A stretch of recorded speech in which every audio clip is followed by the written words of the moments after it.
league hasn't given up a run in 2 June starts. 14 2/3 innings, has not given up an earned run. A .241 opponent's batting average, and one of the keys to beating the Astros right here, Michael Bourne. Keep him off the bases. He makes things happen. Yeah, 22 steals, and Millwood, for all the great things about Millie, holding runners is not at the top of the list of great things that he does. But what a long list of awesome things he's been doing in 2009. 6th in the league in ERA, 6th in innings pitched, and a scoreless streak of 14 2/3 innings to get things started tonight.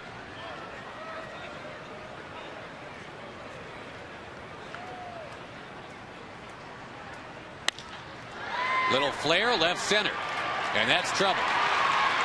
Marlon Byrd slips and goes down, and pretty easily into second base is Michael Bourne. Well, Bourne came over from the Phillies, and he's turned into a pretty solid player for them. He's hitting .290 on the season, leading the league in stolen bases. And you might think a guy with his speed would be taking 3 and 1, trying to work a walk, get on base. He drives that ball in the left center field for a double. Once it's in the gap, it doesn't matter whether Marlon slips or not. With his speed, he's going to be in the second base easily. The next challenge is Miguel Tejada, who leads the National League in hits.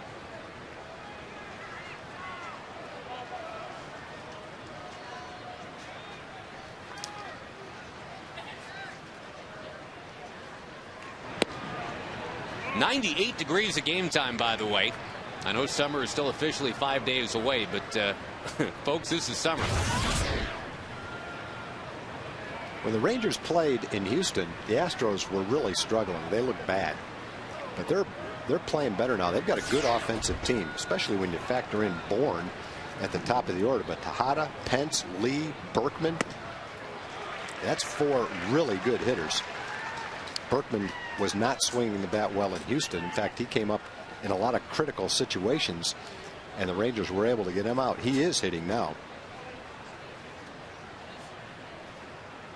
And the thing about the Astros, even though they're in last place in the NL Central, they're only 3 games back in the loss column to be in first. Yeah, exactly. Some heavy traffic in that National League Central. You know, Wandy Rodriguez is having a terrific year. We're going to see him tonight. Roy Oswalt back on track, throwing the ball well. The Astros pretty much are built to win now. You look 3-4 years down the road, it's not quite as bright, but right now, if they stay healthy, they've got a shot. Well, a lot of the so-called experts say that the Rangers have the best farm system top to bottom in baseball. The Astros have the worst. That's as plain and simple as we can put it. Last year, the Astros minor league teams had a combined 278 wins. That's 30 fewer than the next worst organization out there. And of course, the Rangers, a lot of what they're so happy about these days, it's not just being in first in the AL West and things going so beautifully in 2009 for Ron Washington, but, well, you talk about a bright future. The Rangers are built to win not just this year, but for a lot of years to come. Yeah, that's the big difference between the Rangers and the Astros. If you look at guys that you can build around, certainly Bourne is one and Hunter Pence is another. The rest of their star players are not younger. Lance Berkman's not that old, but you know, Pudge is getting older. Carlos Lee's getting older. Miguel Tejada's getting a little bit older. Berkman's still a real good player, and obviously got a number of years left. But boy, are they in the right division, though. Milwaukee leads that division at 35-29. Everybody else is in the hunt behind them. It's the most teams in any division. That's the 6-team division in baseball. But everybody's in it. There's a walk to Tejada, something he does not do that often. Millwood doesn't walk that many either. There you have it, 2 on. Hunter Pence coming up. Murphy, Bird, and Cruz roam the outfield for the Rangers.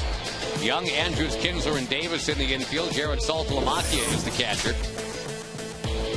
But again, it's more Pudge Rodriguez at catcher tonight. What everybody's going to be paying attention to officially when he takes the field defensively. is when he will tie other Pudge. He will tie Carlton Fisk and move ahead of Bob Boone on the all-time list of games caught.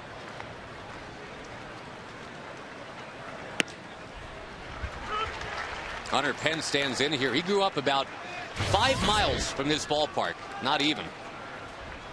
And he would come and watch Pudge play, watch Juan Gonzalez, Rafael Palmeiro.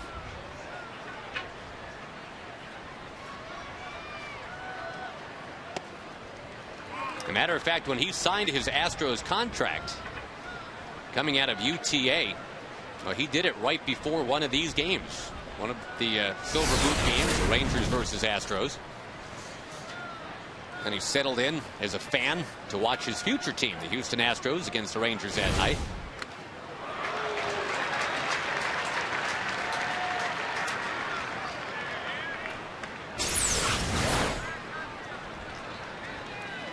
Millwood throws it right by him on that one to make it 1-2.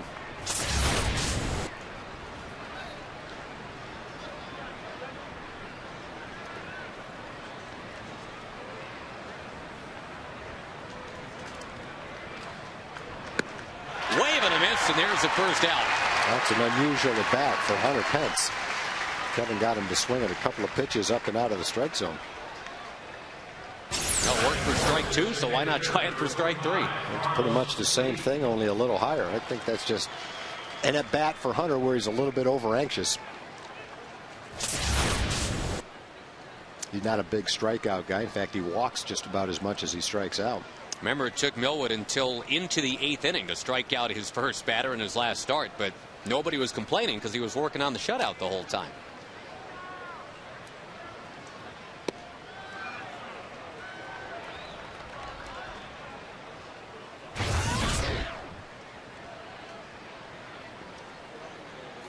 One-time Ranger Carlos Lee had the day off on Sunday. He's had some cramping issues, his left leg cramping up on him. The Astros won without him. Beat Arizona 8-3 on Sunday. Took that series from the Diamondbacks and actually tagged. The Astros have won 5 series in a row now. They're playing, like you said, some good ball. They're playing a lot better. Cecil Cooper from Brenham, Texas is the manager.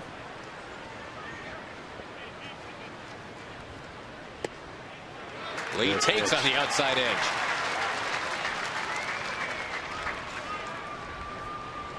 Jeff Nelson calling balls and strikes, by the way, and Carlos Lee seemed to mildly disagree with Jeff Nelson.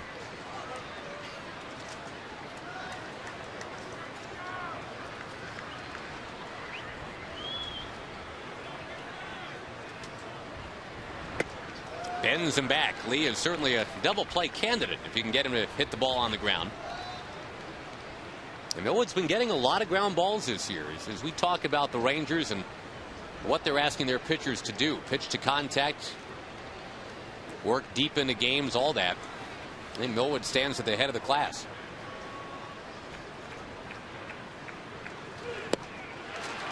A little bit outside, 3-2.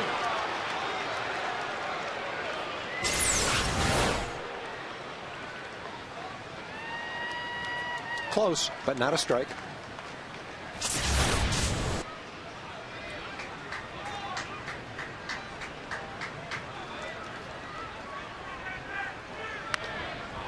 Interesting there. You had the runner from first going. That was Tejada. Michael Bourne was not running on that play. That would have been a problem if it was a strikeout. Yep.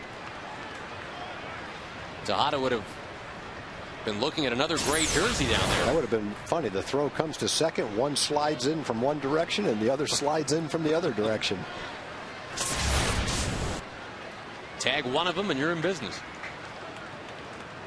Both runners go this time, and this ball fouled into the crowd.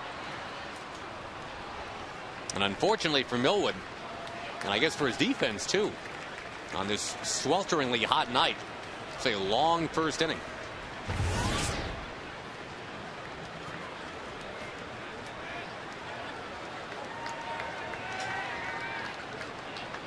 This is why they asked Kevin Millwood to get into better shape so he could survive innings like this, in weather like this. Wave and a miss. Salty goes to third with it. Good night, Nurse. The double play. That'll help cooking it up a little bit. Everybody back to the dugout. Get a nice cool drink of water. Millwood strikes out back-to-back. Pitch, top of the first inning. Now the Rangers go to work against Wandy Rodriguez, a guy with a very similar ERA to that of Mr. Millwood. That is to say, it's very good. Southwest Airlines presenting that Ranger lineup. Kinsler, Young, and Andrew Jones. He's got the only 2 extra base hits for the Rangers in the last 2 games. And they're both solo home runs. Cruz, Murphy, and Bird, Davis, Saltalamacchia, and Andrews. The Rangers collectively are just not hitting a lot right now. They're facing a very good left-hander tonight, Wandy Rodriguez. Yeah, this won't be an easy assignment. He beat them last year with a terrific game. 8 innings, 5 hits, 1 run, no walks, and 9 strikeouts. And he's off to an excellent start. His ERA is 7th in the league. Strikeouts are 9th in the league. Got a little bit of a problem when men get on base. He started out the year, first 9 starts, 183 ERA. Then he lost 3 straight, got bombed in 3 straight games. And then he came back in his last start and had a real good outing. Kinsler lifting one down the line. It is foul. And for Ian to get going again, maybe Wandy Rodriguez is a fairly decent matchup for him. For whatever it's worth, Kinsler in the past, 7 for 10 against Rodriguez. And Ian knows it's time to get going again. If he makes an outright here, his batting average is going to be in the 250s. But maybe getting fat against the Astros sounds like a plan. You see what he's done against them in 17 career games.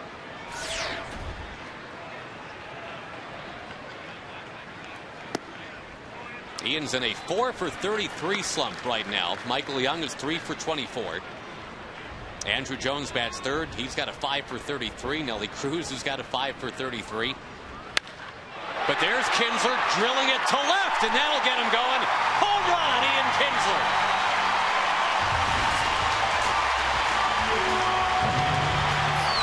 Well, he worked the count.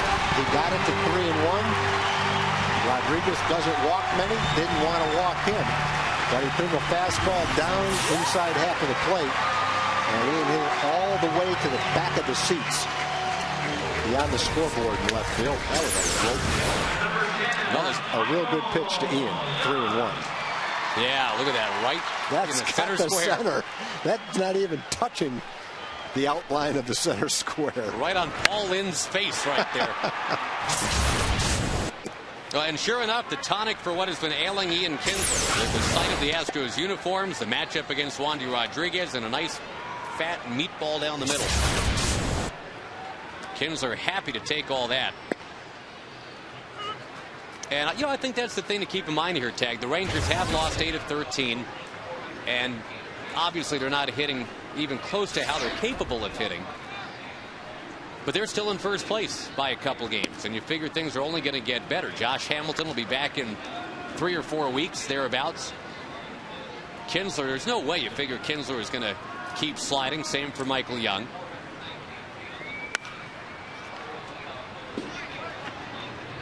Guys like Marlon Byrd, Hank Blaylock have a track record, and I think they have their best baseball ahead of them in 2009.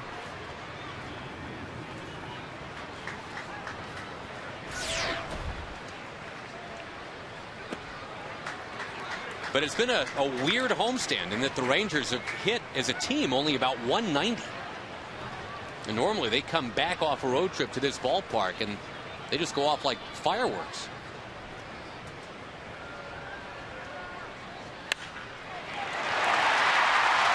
Couple of bottle rockets here to start the night anyway. A home run for Kinsler, a single for Michael Young.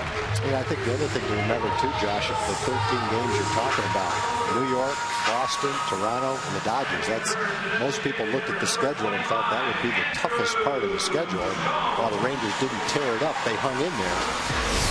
And as you said, still in first place after that tough stretch. A rare start for Darren Erstad. He's out there with Bourne and Pence. Masonette, Tejada, Matsui, and Berkman, and the all-Rodriguez battery. The 2 Rodriguez, Wandy and Pudge. And I guess, Tag, it is now official. Pudge Rodriguez, having donned the catcher's gear, he's on the field defensively. He has tied Carlton Fisk Most games caught in the big leagues, 2,226. Pretty amazing. I think Pudge had the perfect makeup and the perfect catcher's body. And by makeup, I mean he was a guy that didn't take his physical tools for granted. He worked out 12 months out of the year, pretty much from the time he was a rookie. That doesn't mean you're going to catch this many games. Number one, you have to have the talent to stay in the lineup long enough to play in that many games.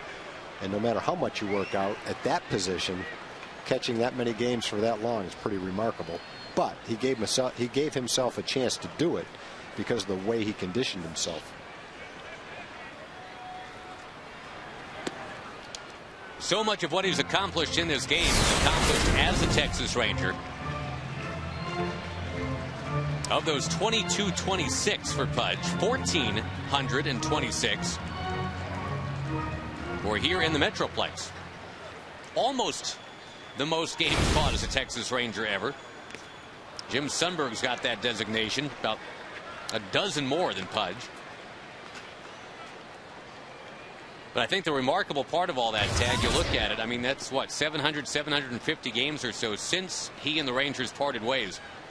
To catch that many more games after a lot of people figured, well, yeah, you know, maybe he'll catch a couple hundred more. It's been 736 more.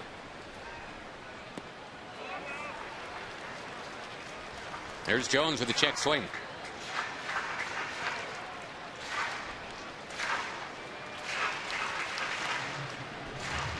It is 10 years ago that Pudge had one of the great seasons of all time for a catcher in the big leagues. And of course, the last Rangers playoff year as well, 1999. High pop-up. And Pudge will get something accomplished here. Taking care of Andrew Jones. Before that 1999 season, no catcher had ever had a 20-20 season, 20 homers, 20 steals. Pudge had that done by the middle of August that year. Finished as a 35-25 guy. The 25 steals always amazed me. In the Texas heat, at that position. Yeah, playing as many games as he was playing. Yeah.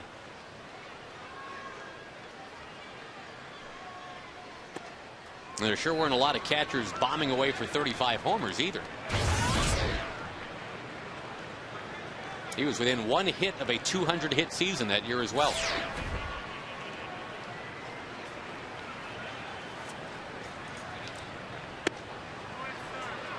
Inside to Nelson Cruz.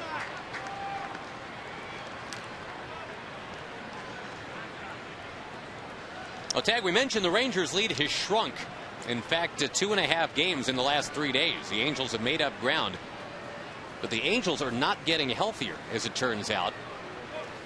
Ron Washington's team, I mean, knock wood, obviously, but the Josh Hamilton situation notwithstanding, Frankie Francisco supposedly is getting close.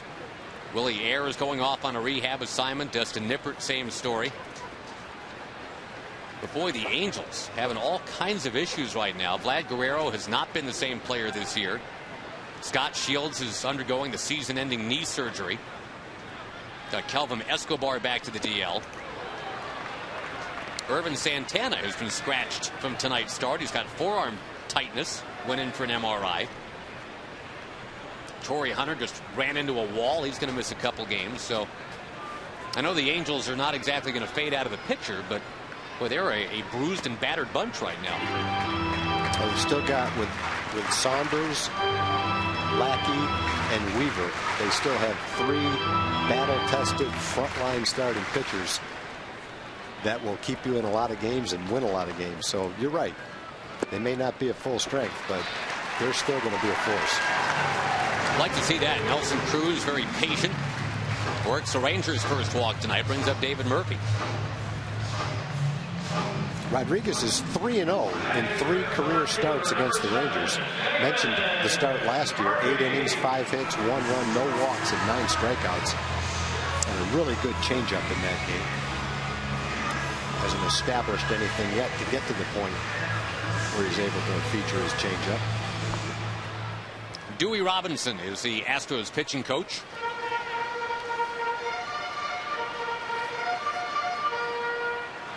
Wandy Rodriguez has been kind of hit and miss the last couple of games. He was very, very good in his last start. 7 innings to 1 run. That's the game that the Astros beat the Cubs 2-1. But before that, he was creamed by Colorado when 5 innings gave up 7 runs. That was the start of the Rockies' 11-game win streak, a very unlikely 11-game win streak. He's right at the same spot Kevin Millwood was at. 22 pitches, 1 out, men on first and second. Of course, the Rangers have a run already. Murphy eyeballs the strike. Yeah, 2 pitchers who were known for working quick and throwing strikes have not exactly shot right out of the chute doing that tonight. Murphy would not bite on the breaking ball.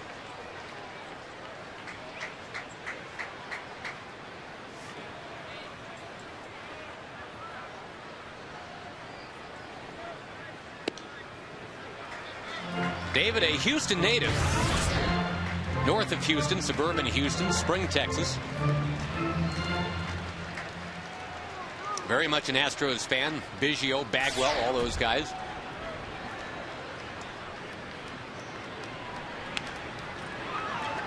But he maybe has had the most consistent Ranger bat over the last couple of weeks. We mentioned Kinsler in a bit of a spin. Young, same story. Nelly Cruz, Marlon Byrd.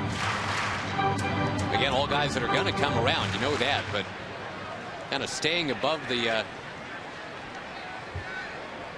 undertow has been David Murphy.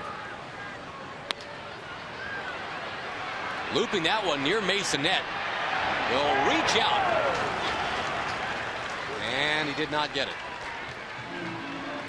Would have been very much in play had the new seats not been built down the line. As it was, Masonette must not have had time to get there. He could have reached the ball had he gotten to the wall in time. Yeah, and he's not a third baseman by trade. He's more of a second baseman, shortstop guy who's kind of out of necessity playing third. Well, we saw Elvis Andrus make a play that was probably 10 feet farther into the stands the other day in that spot. And he came from shortstop to make it. Of course, it was a little bit higher than that. Murphy disposed of with a breaking ball, 2 down. Yeah, Masonette played that very much like a guy who doesn't play a lot of third base and hasn't played in this ballpark yet. And both of those things are accurate. We got to get you a cool chin strap beard like he's got. I like it on him. Not so much for you. No, that's not going to work for me. That's the same beard that Justin Timberlake had in a very memorable video on Saturday Night Live. The question is, would you buy a used car with a man with a beard that looked like that? Marlon Byrd lines it to left. Takes a big hop and it's dropped by Erstad. Michael Young comes in uncontested. It is 2-0 Rangers. And that ball was really hit hard. So hard that Erstad had no chance to charge it. He had to field it back on his heels. So even if he caught that ball, there's very little chance of him getting any momentum going forward to have a chance to make a throw to get Michael Young. And he was going to be waved around all the way anyway.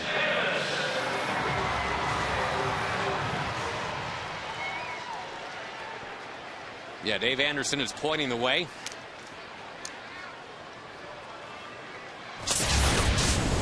Rangers out quickly with a 2-0 lead. Davis takes a breaking pitch for a strike. And as tough as runs have been to come by over the last couple of weeks, this is great. The Rangers averaging only about 2 runs a game the last week and a half anyway. They got 2 already off Wandy Rodriguez, whose ERA is 2.82. That's a ball Chris has to lay off of right there. The pitch up, in, even if it's a borderline strike, unless you've got 2 strikes, that's a good one to lay off of. Over to Masonette at third. He will throw out Chris Davis, but they made Wandy Rodriguez throw 32 pitches in that first inning, one of which was socked out of here by Ian Kinsler. The Rangers lead the Astros 2-0. announce a partnership with the Texas Rangers Foundation in starting a new mentoring program here in the Fort Worth, Dallas area, and we are tickled about that. We're going to be working on that with Karen Morris and the foundation this coming year. That is excellent. Now, for people who want to get involved, what do they need to do? They can call our website at Volunteers of America, Texas, which is www.hoatx.org, and sign up through the website, and we would love to have them. All right, there you go. Okay, good meeting you. Appreciate the time. You guys ready? That's what. They're ready for the game, Josh. Yeah. All right, Jim, thanks. Welcome, everybody. The big Pumas at the plate. Lance Berkman. And ahead of Kevin Millwood, 2-1. We'll check some other scores as we go along tonight. Interleague baseball going full throttle now. This is the battle for the silver boot right here, the Lone Star Series. This one obviously has a geographic connection. Lone Star State bragging rights and all. Not every interleague series right now has much to do with anything. Though we do have a couple of World Series rematches here, Tag. Berkman draws the walk. Blue Jays and Phillies, Tigers and Cardinals. So at least there's some nostalgia they can go to on those. Mets and Orioles, that's another one. Here is Pudge Rodriguez. And it kind of unites Astros fans and Rangers fans. Everybody kind of has the exact same opinion of Pudge Rodriguez tonight.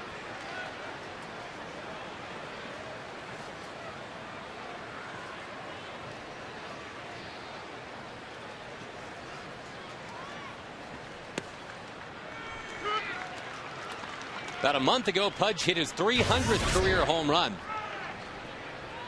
As you see, he's also the active career leader in doubles in the big leagues.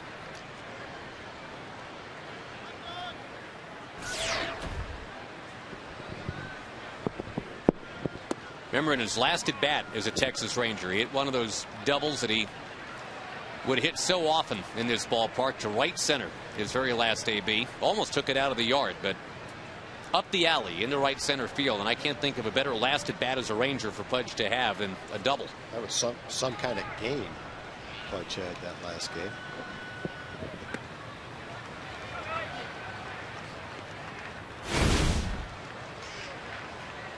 Most career hits as a Ranger. That was a 38-year-old native of Puerto Rico. It spawned a lot of little leaguers to ask for number 7 when they were playing.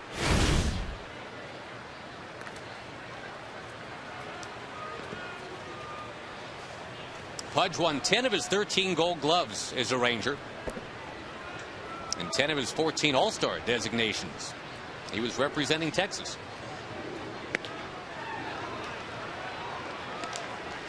What would be astonishing is if he walked, because that obviously is not something that Pudge was known for around here. And as you've said, Tag, the way Millwood's gone at it this year, he has not been walking that many. Right now, he just doesn't have command of his fastball. He pitched out of the jam, and actually the Astros helped him out. Hunter Pence swung at a couple of fastballs up and out of the strike zone. More than half the games in Ranger history have been caught by those two men. Jim Sundberg on the left, Pudge Rodriguez on the right. Berkman goes, and Pudge will flare it foul into the crowd. Jim Sundberg expected to join us on the air a bit later tonight, by the way. He's got a special Ranger-centric announcement to make.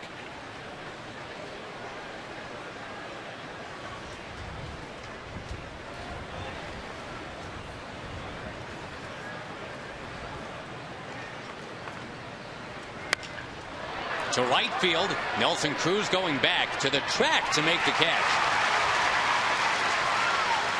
Rendering Pudge 4 of 36 lifetime against Millwood. Kevin came back in that at bat and threw strikes when he had to. Definitely didn't want to walk Pudge. Put 2 men on 2 walks to start the second, so he came back from a 3-1 count, threw 3 straight strikes with his fastball and got Pudge to fly out.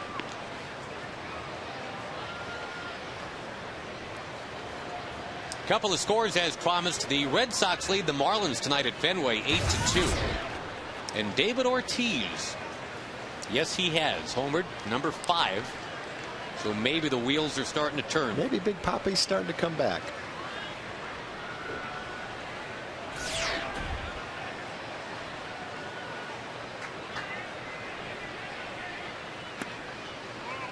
Kind of the Dominican Mark Twain. The rumors of his death greatly exaggerated. 8-2 Boston in the 5th. And I guess the upset of the night, you got the Nationals leading at Yankee Stadium 3-2 in the 5th inning on an Anderson Hernandez 3-run homer. That's against C.C. Sabathia. Yeah. There's a pop-up from Matsui just off the DL. He sends Michael Young into the third base coach's box to make the play.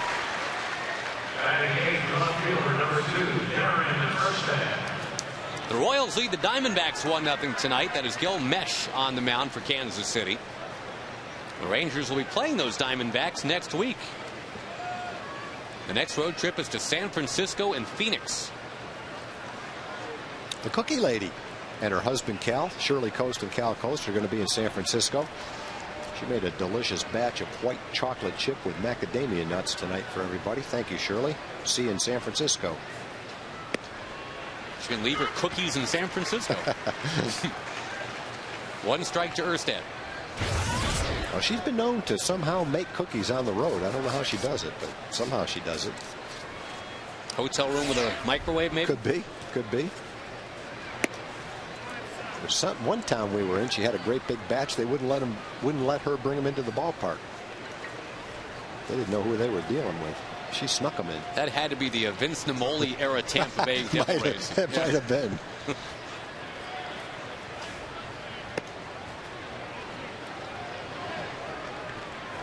That batting average you saw for Erstad, not a typo. He's really hitting 117. And a career worst 0 for 24 right now. It's tough to get in a groove, though, when, I mean, basically what he's doing is getting 1 or 2 at-bats a game coming off the bench. That 0 for 24 spans 17 games. Long run out, and Andrews peels off and lets Murphy take it. Good communication right there. Erstad's now got a career worst 0 for 25, and Elvis coming in to hit. 2-0 Texas. Twice against a tough lefty, Wandy Rodriguez, and Saltalamacchia swings at the first one he sees in the second. On for it is Darren Erstad. 1 pitch, 1 out. It's an improving Houston Astros team, as Tom Grieve has been talking about. Yeah, we were talking about how they were struggling when we were in Houston. You know they can hit. They've got a good veteran lineup. They weren't really hitting that much, but they weren't pitching very well either. First 47 games, they were almost 10 games under 500 with a high team ERA. Last 2 weeks, much better. ERA is down over a point. The relief pitchers especially have pitched much better. Held the opponents to 20 points less on their opponent's batting average. So it's been a good turnaround over the last 2 weeks by their pitching. And as we've said, it's not necessarily a team that's geared for the future. They've got a couple of really bright young players that'll be here for a long time, but kind of built right now to try to win right now. The Rangers built for an endurance run. And part of the reason why, well, you're looking at it right here, Elvis Andrus. Only 20 years old, as you probably know. He's among the top rookies in a lot of different statistical categories right now.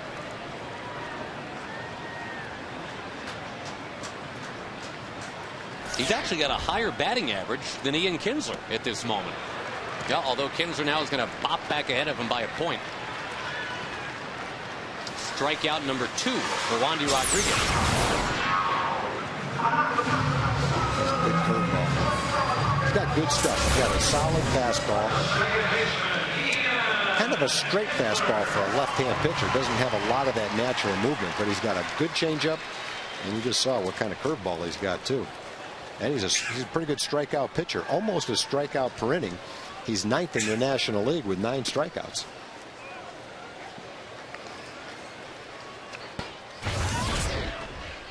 The Astros last year in the draft drafted Jason Castro, a young catcher. And I'm sure they hope that he's the catcher of the future.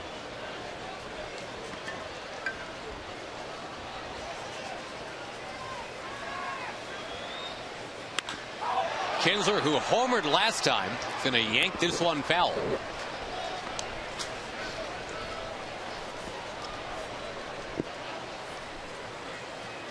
Ian continues to lead in the All-Star balloting. He's got his rival, Dustin Pedroia, by about 200,000 votes right now. You see the race going on for first base, by the way? You got Kevin Youkilis at 1,110,000 votes. Mark Teixeira's at 1,109,000 votes. That is one of the great races in All-Star history.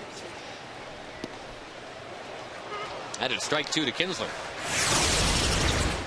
Now, of course, Josh Hamilton's not expected to play before the All-Star break. But there he is among the top three outfielders. Kinsler continues to lead at second. He'd be paired with Derek Jeter.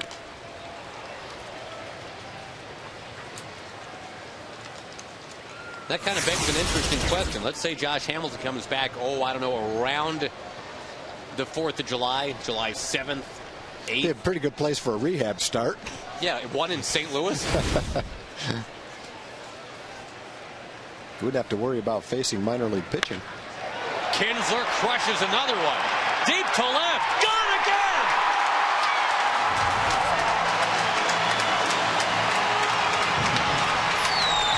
That's 2 in 2 innings. And it is so long slump. Well, whatever Ian did on his off day yesterday, I'd keep doing it. I think we should all go do it. Ian's last 4 home runs now. Yeah, like that movie. I'll have whatever he's having. He's had a pair of 2 home run games now for his last 4 home runs. And, I mean, just to kind of put it in perspective real quick, I mean, we all have been kind of looking at Ian in the so-called downturn. Been hitting around about 200 or so for the last 4 weeks. And it feels like maybe the shine is off the star somewhat. 17 home runs from your leadoff hitter. This is only game number 63 of the season.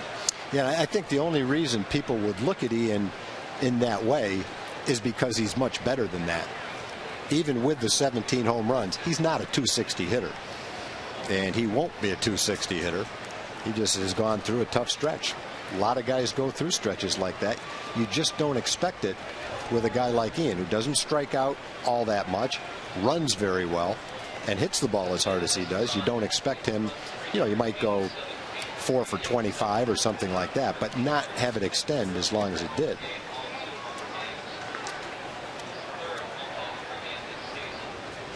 Third multi-homer game of the season already for Ian. And he is now 9 for 12 lifetime against Wandy Rodriguez. So he's got a good lefty pretty much in his pocket. And Michael Young on base twice in 2 innings.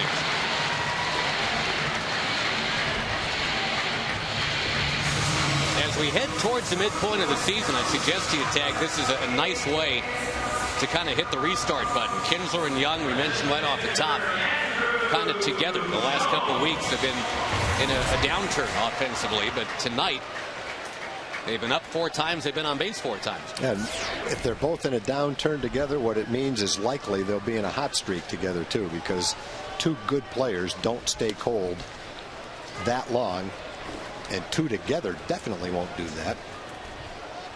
So all that says is over the next month or so, look for those 2 guys to be the leaders offensively on the team.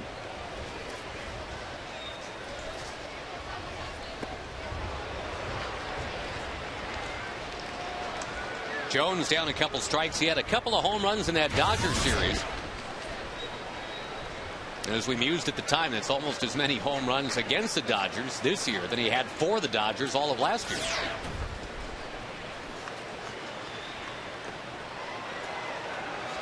That would be bouncing the curveball right there. 1-2. Something else for Pudge to do again as he ties Carlton 5th tonight. Most games caught in a big league career. How many times do you think that has been accomplished right there by Pudge Rodriguez? Quite a few. As far as I know, no, he's never had a sore arm either. That's another amazing thing. his ability to avoid the DL, kind of like the guy we're going to talk to in just a couple minutes, Jim Sundberg, would catch 140, 150 games a year.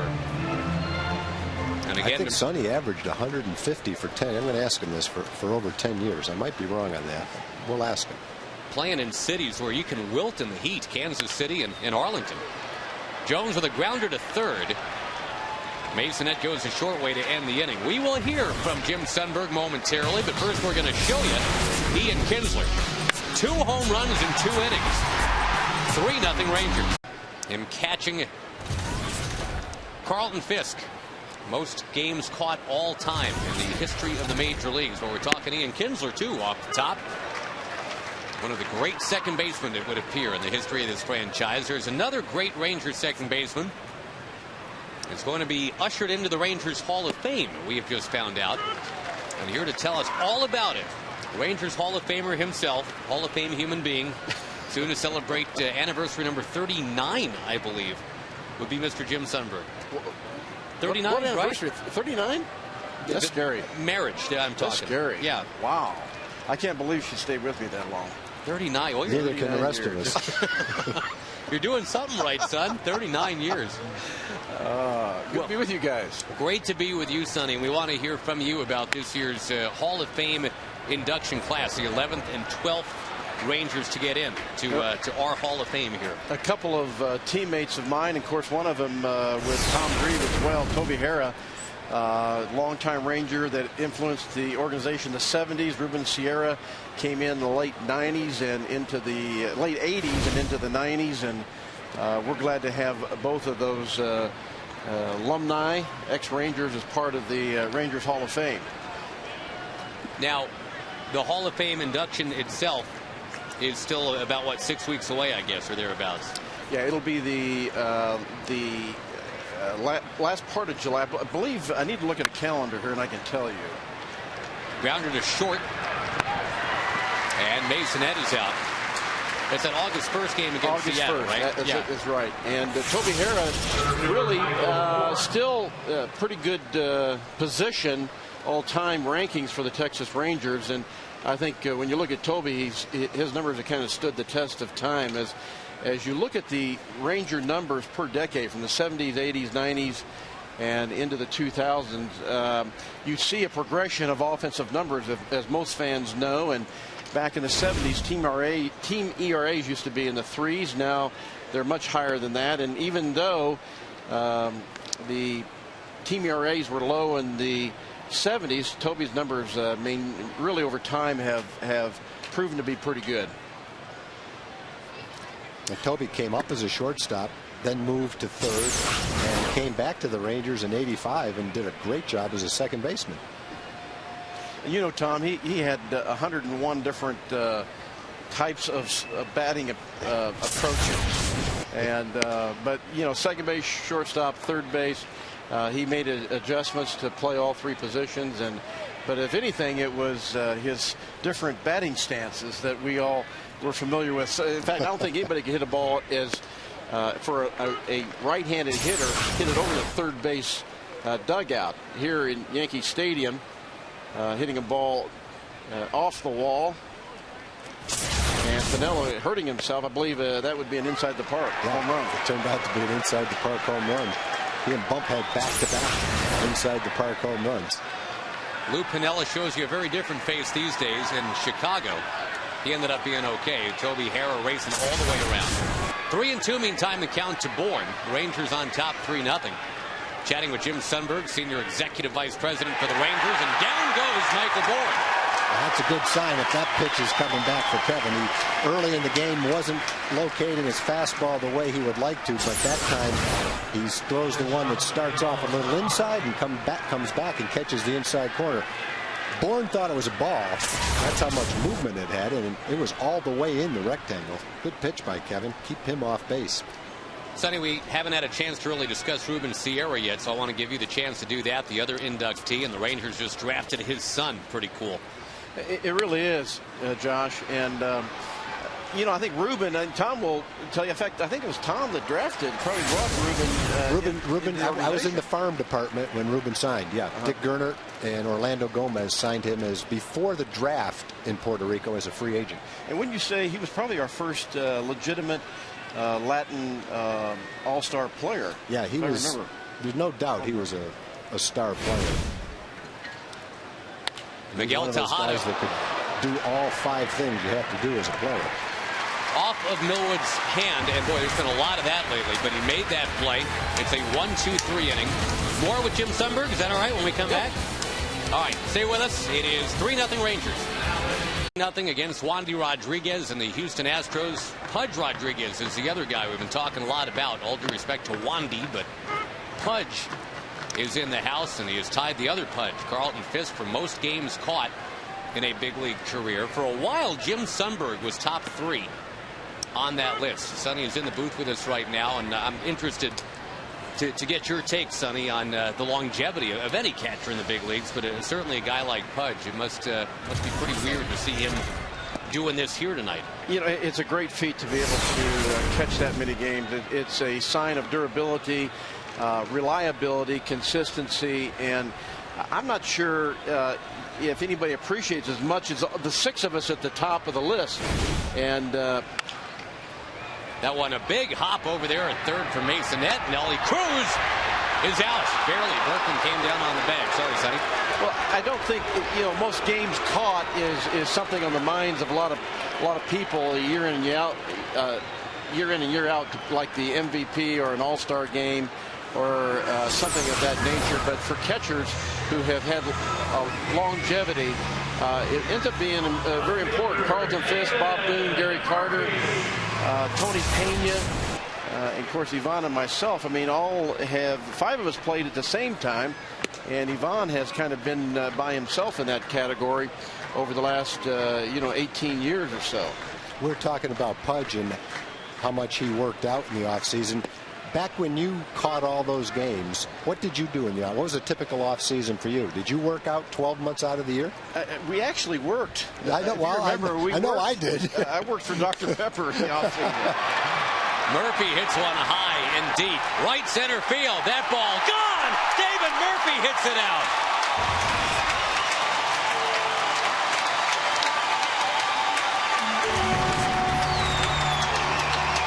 We're talking about Pudge. He went and found a sign that says, "Congratulations, Pudge." About 407 feet away. Like he read the script. Thank you, Murph. Sonny, we were speculating that you had a 10-year stretch where you averaged over 150 games. Is that accurate? Well, the first 10 years in baseball, I caught 1,400 games.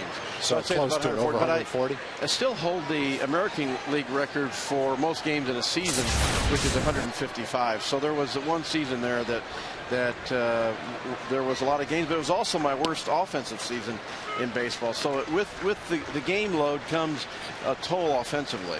Well, that's why it was so remarkable when Joe Mauer finally won himself the batting title, and now has done it 2 of 3 years, as a matter of fact. I mean, it was almost like one of those no-brainer kind of stats. Well, no wonder a catcher's never won a batting title. You get beaten up at that position. You do, and you've got to stay healthy, and Pudge really has done that. I think of the 6 at the top, only Tony Pena and myself have not had knee surgery. Wow. And I know Gary Carter's had 9 knee surgeries. Boone and Fisk have had 5 or 6, I believe.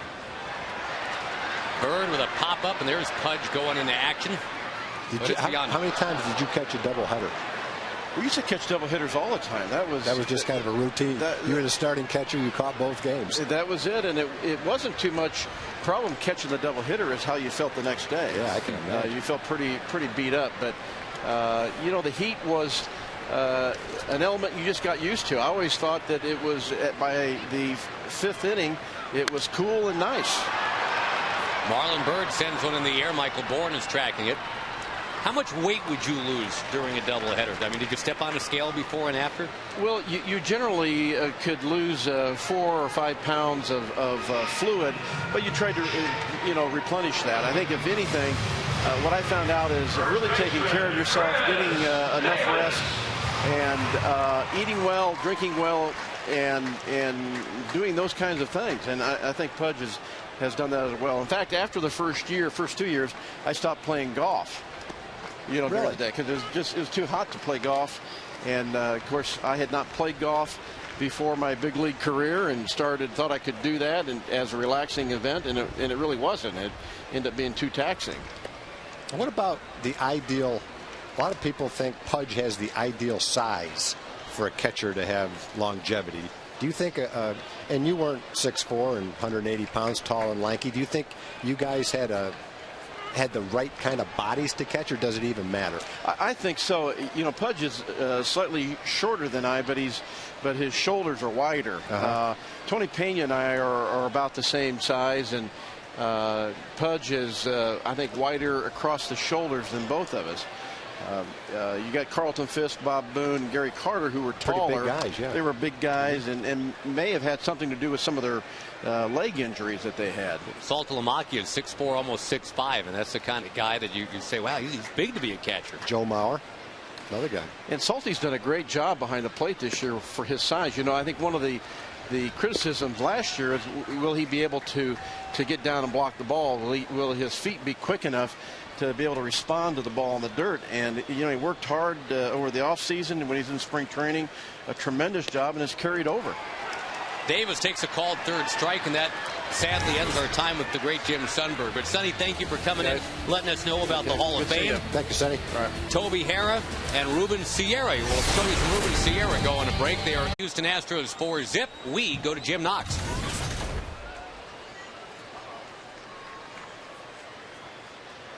There's a reason, because Miss Texas Rebecca Robinson tried to sing the national anthem, but a mic malfunction. What happened down there? Oh, we have no idea. The batteries were fresh. The system's been working great. They even had a pretest earlier. I think I put some hex of a curse on the microphone or something. Well, our mic's working good right now. So, all right, almost a full year. July 3rd, you give up the crown. Tell us your most memorable experience as Miss Texas this past year. Well, it's a really hard question because it's been a whirlwind of a year, and oh my gosh, so many memories. But I think one of the poignant parts of my year was winning Miss Congeniality at the Miss America pageant. It was voted on by the other contestants, so I thought that was really cool. Most interesting individual you ever met besides Josh and Tom? Joaquin Phoenix. We actually met him in Vegas while we were filming the Miss America pageant. Oh yeah, he's definitely an eclectic individual. And any most embarrassing moments? I don't get embarrassed, so I don't have any. I mean, malfunction here tonight, but that's probably the biggest one. Went yeah. with the flow. Okay. Yeah. All right. Good enough. Now, what's next for you? After giving up the crown, what do you do? Well, I'm going to sleep for 3 weeks and then go on a vacation, and then I'm going to return to grad school to pursue my master's in linguistics. There we go. Well, yeah. Best of luck, and good luck July 3rd. Nice seeing you again. Thank Rebecca you. Robinson, Miss Texas. Just for a few more weeks. Josh. All right, Jim, thank you very much. And yeah, sorry about that malfunction before the game. She's got a beautiful singing voice. Just didn't get a chance to hear it tonight. Wave and a miss. Hunter Pence, who's now struck out twice, and Kevin Millwood has brought out the good stuff these last couple innings. Yeah, and you're talking about one of the best hitters in the National League, too. And that just shows you how well Kevin has pitched tonight to Hunter. Got him to swing at a couple of bad fastballs the first time up, but breaking ball and then a good fastball on the outside corner. By the way, stay tuned. Next inning, Jim Knox interviews comedian Artie Lang. Oh, boy. The only guy missing from that panel would have been Sean Avery. Sean Avery and Artie Lang together, boy, that would be a dynamic duo. Oh boy. There was an interview show gone horribly awry last night. Not our show though. We get Jim Sundberg on here, and it's can't beat that. Clean as a whistle, G-rated, like a Disney Pixar movie.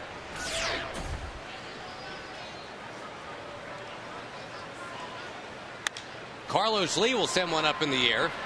Kinsler says he's going to take it. He's got it.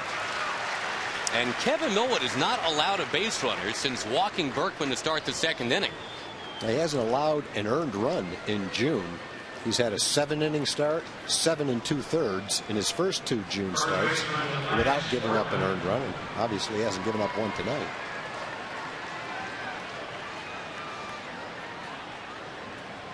Yesterday, Kevin spent time a little bit east of here in Arlington, the ballpark for the Boys and Girls Club that he's helping to build and finance.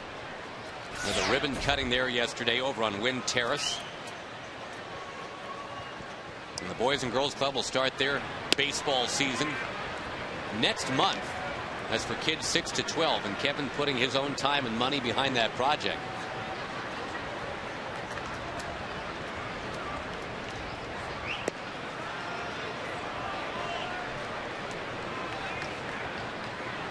It's been a very gratifying year top to bottom for Kevin. He was essentially called out at the end of last year. They told him to get in better shape, lose weight, carry the ball club. And he's doing exactly that. Berkman flies to left. 9 straight set down by the ace of the staff. It is 4-0 Rangers at the bottom of the fourth coming up. Green tomorrow night when they take on these Astros. The first 15,000 fans 14 and older receive a Rangers reusable bag. 972 Rangers for tickets or TexasRangers.com. Our model is back. Allie is in the house. Very, very nice. And you're matching tonight, too, I see. Is that on purpose? Not so much? All right. The bag is tomorrow. Allie is forever. It's like diamonds. The Rangers and the Astros continue now. It is a 4-0 ball game with the Rangers hitting 3 home runs already. 2 from Ian Kinsler. And a solo shot from David Murphy. Murphy just crushed one out of here. Right center. Looks like Salty got a bug in the face right there.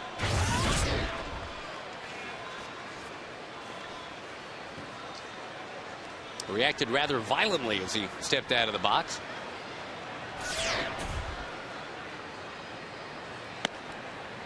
Wandy Rodriguez paints the inside corner. Pretty high pitch total for Rodriguez. That was his 75th pitch.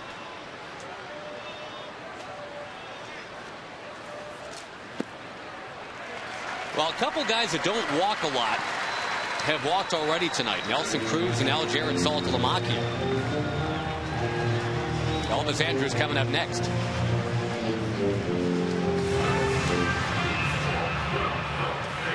Which model is most pleasing to our audience, I guess is where we're going with this. Allie is on the right. That is Chris Josephson on the left. We try to serve both audiences, male and female. It's a good look you got going there, Tag.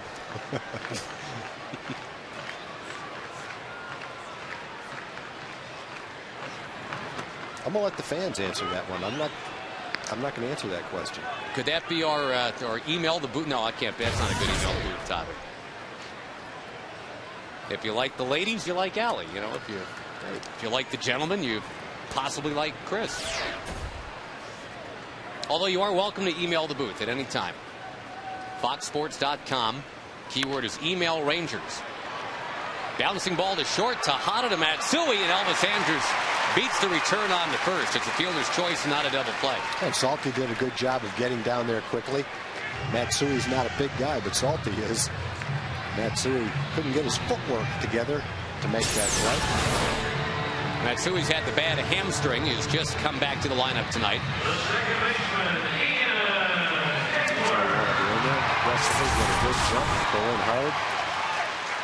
Don't want to hurt anybody. You just want to disrupt it so you can't turn the double play. Keep the inning going. All right, let me ask you this, Tag. Is it possible that Ian Kinsler homers for a 3rd time in 4 innings now? Is it possible? Yeah. Yeah, absolutely.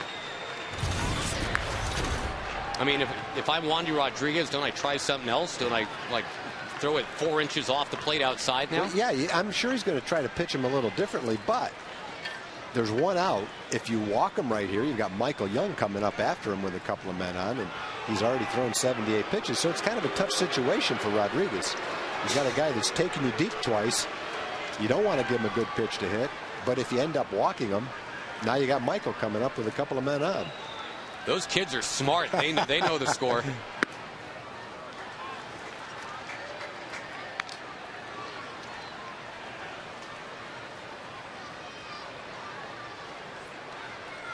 "14 times a Ranger has homered 3 times in a single game. Brad Wilkerson was the last to do it. That was in this ballpark 2 Julys ago.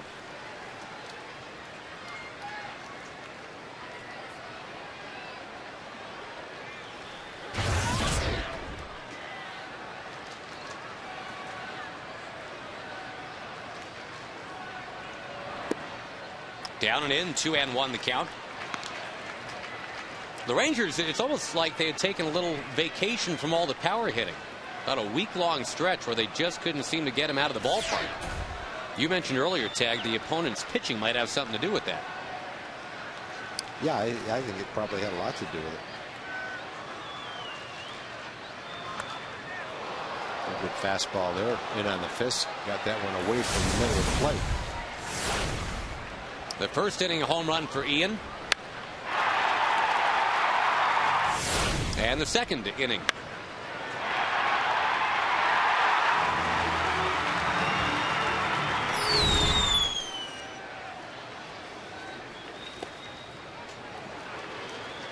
Now here's what you're talking about. If you're too careful now, on 3-2, you've got 2 on, you have to face Michael Young. Not a bad spot for Ian to be in right here.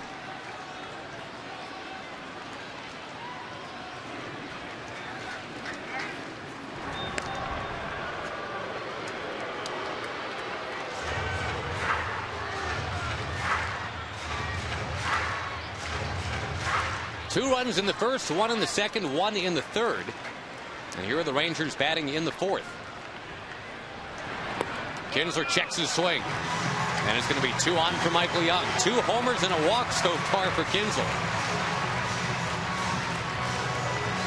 84 pitches.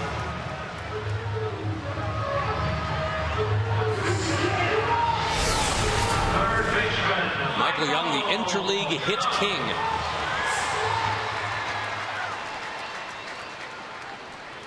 And again, interleague play continues with the Rangers going on to take on the Giants and the Diamondbacks. Well, that's not even a full season right there. 18 home runs and 96 driven in. Michael with a broken bat sees the ball head to the corner, and it is foul. That was a weird one. What's left of that bat? Ball took off a pretty good way for a broken bat situation. You see a little piece flying right over the umpire's head. That was almost a bloop double right down the left field line. Michael hit that ball right off the end of the bat. That's why the bat exploded like that.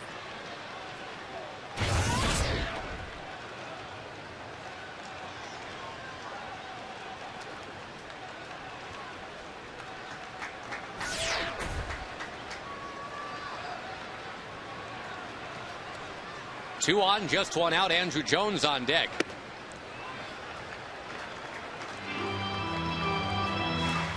Again, the Rangers entered play tonight 2 games up in the AL West. Record of 35-27. It's not like the Rangers are upper echelon in hitting or pitching or fielding right now statistically. I think that's a really cool thing about the Rangers being where they are, Tag. I mean, the Rangers are 9th in the league in hitting. They're 9th in pitching. They're 8th in defense statistically. But they've got one of the top 3 records in the American League. They're finding ways to get it done.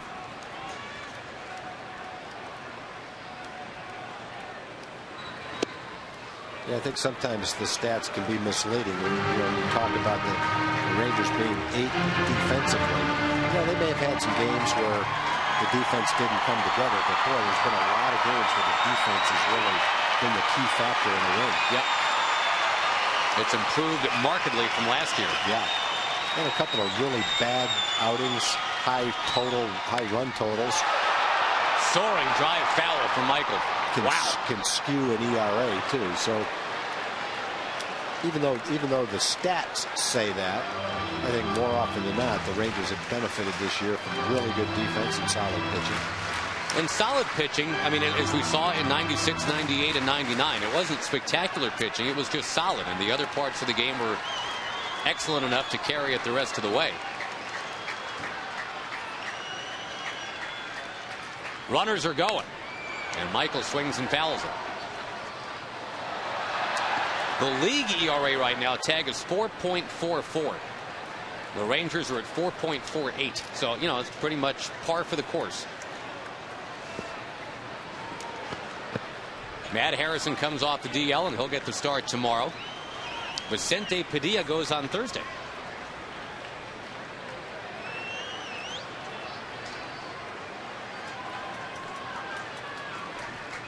Again, the runners go. Michael Young blasting into the alley in left center. Andrus is already in. Here comes Kinsler. Michael Young is doubled in 2, and it's 6-0 Rangers.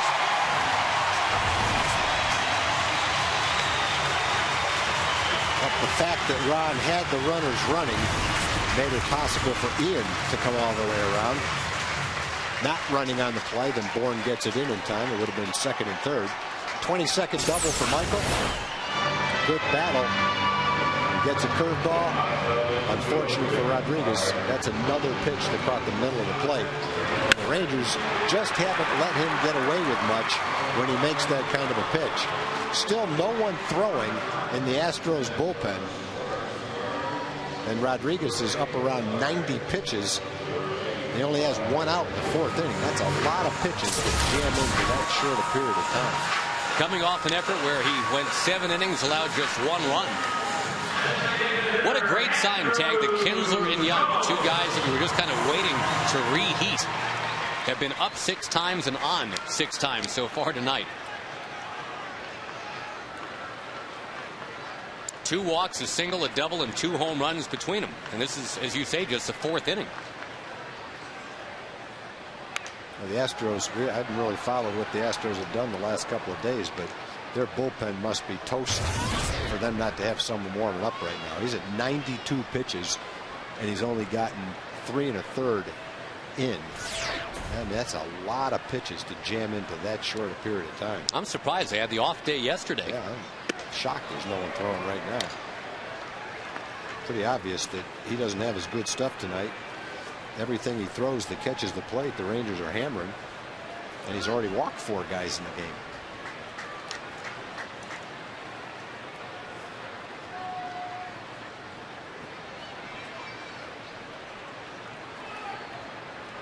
And as you mentioned, he had never lost to Texas. 3-0 against him in 3 starts. Went 8 innings last time he faced him. Struck out 9.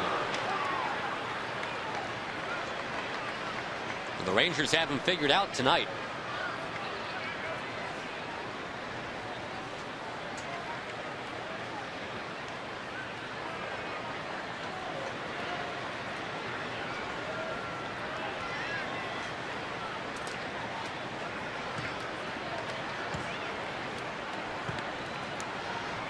The 1-2 to Jones.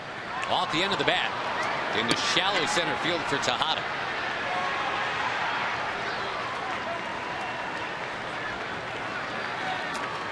Again, considering the Rangers had just 2 extra base hits total their last 2 games coming in tonight.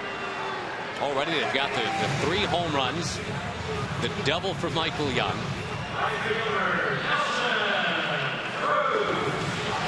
20 runs scored their last 8 games combined, but tonight they've already got 6.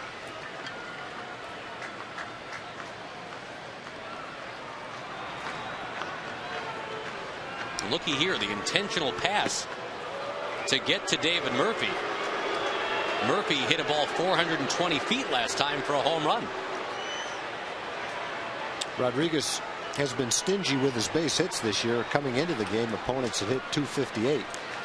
But he's really been tough on left-hand hitters. Coming into the game, left-hand hitters only hitting 213 against him. And he struck out David the first time. Gotten Chris Davis a couple of times, a ground out and a strikeout. But David got him in the 3rd inning with that long home run.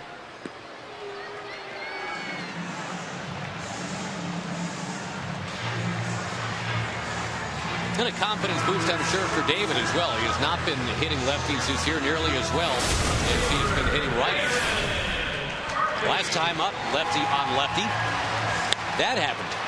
And a breaking ball, too.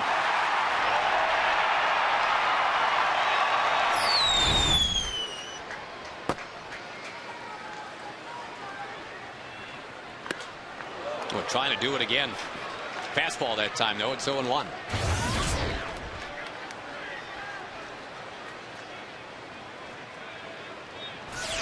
Boy, already 100 pitches for Wandy Rodriguez. He is not yet out of the 4th inning.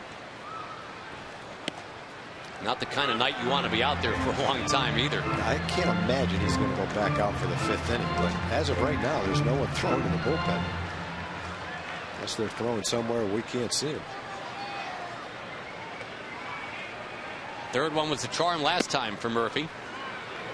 This time number 3 is well outside. Rodriguez has thrown 4 or 5 pitches right in the center of the strike zone today, and most of them have been hammered.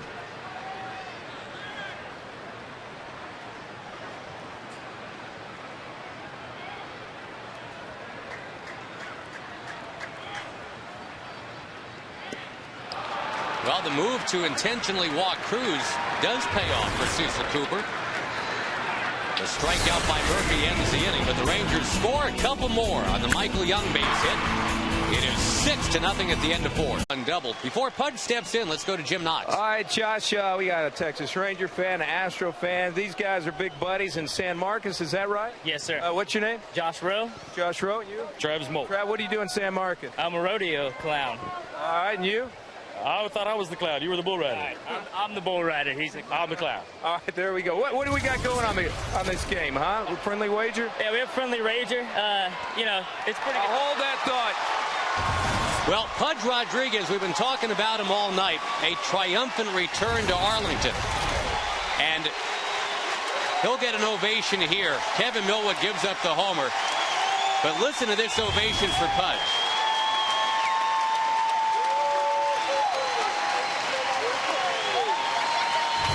On the night where he ties Carlton Fisk for the all-time record, most games caught, he sticks the landing with a home run to right field.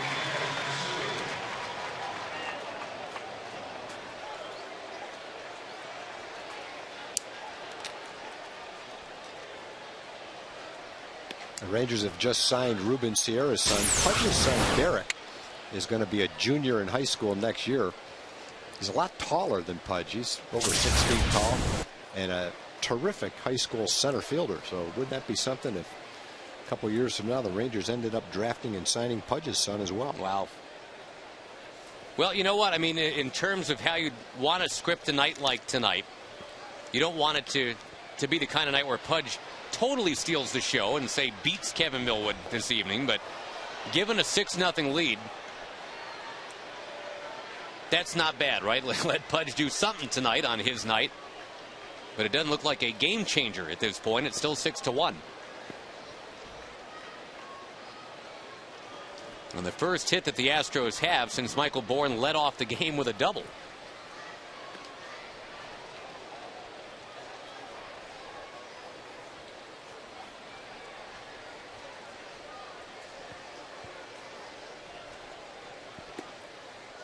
"38 years old and still getting it done." And I think the thing to keep in mind is that he didn't sign this year until mid-March. Went to that World Baseball Classic to play for Puerto Rico to prove that he still had plenty left in the tank. Here's Matsui to left. All right, now I know we're all waiting for it. Back to Jim Knox. All right, sorry about that, guys. But, you know, baseball does take President L today. Okay, there we go. What's the bet on the game, huh? What's the bet? Well, the bet is that I guess I'll let Travis tell you about it. Well, the loser has to go ahead and go on a date with Bubba's sister, and pretty much nobody wants to date Bubba's sister. She actually has less teeth than a jack-o'-lantern, so it's... Okay. Well, it looks like you're in the driver's seat, okay? Yeah. Best of luck to you. Appreciate it, guys. Thank you. Hi, Bubba's sister. Hi, Bubba's sister. There we go. Josh. All right, thank you, Jim. Darren Erstad, the batter. Mired in an 0 for 25 right now. That ball fouled off towards our friends from San Marcos.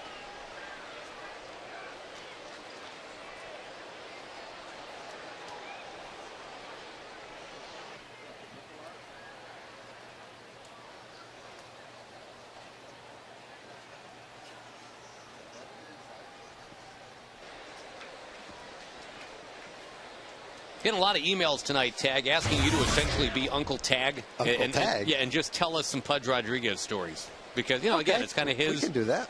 His evening tonight, and we should mention tomorrow night when he breaks the record.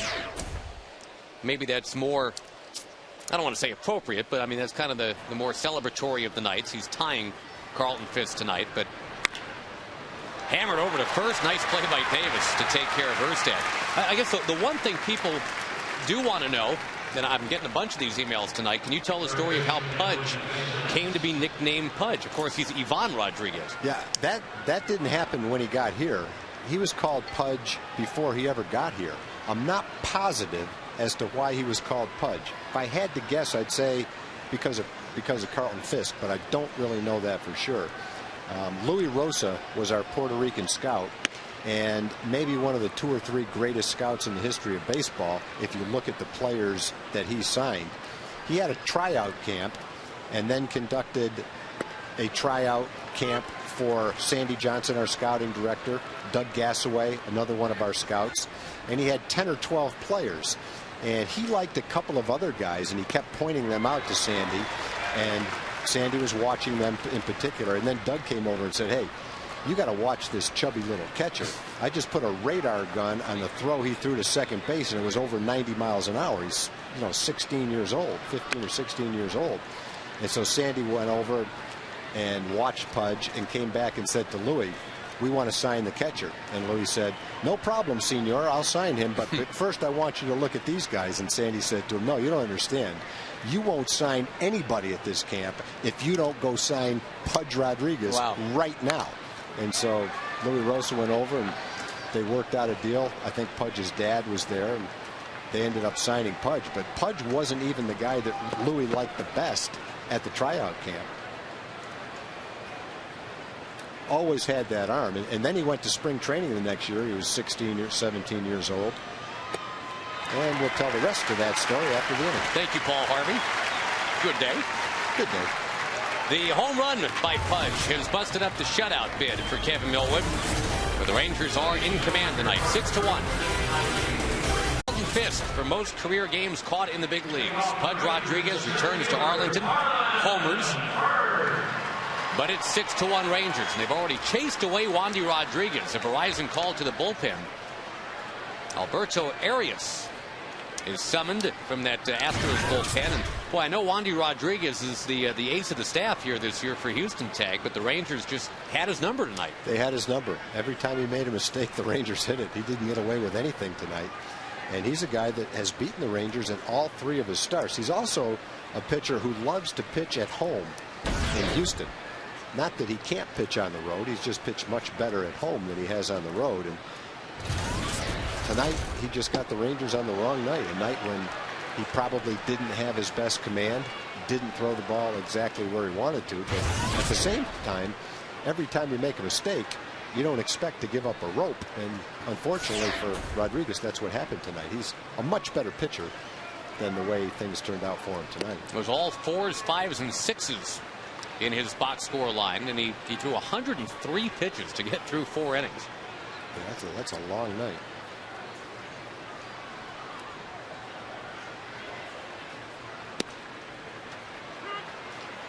Two and 1 the count to Marlon Byrd. Pudge, get back to Pudge. Pudge went to spring training when he was 16 or 17 years old. A kid that probably would have been like a junior in high school. And at the end of spring training, he was playing pretty well. Looked great catching and throwing. But, I mean, let's face it, not many juniors in high school are going to be able to compete offensively against kids who are 21, 22, 23 years old, who are professional players. But Orlando Gomez was our manager in Gastonia. He was also one of the scouts that helped find Pudge and sign Pudge. That ball skipping by Tejada. It's a base hit for Marlon Byrd. 2 for 3 now tonight. And he said he wanted to take Pudge with him to Gastonia.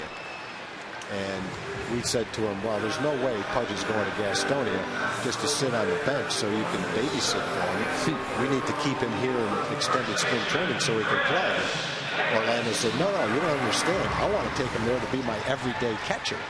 He said he's barely 17 years old. He's not ready to play there. He said, I believe he is. So we said, okay, you know him better than we do.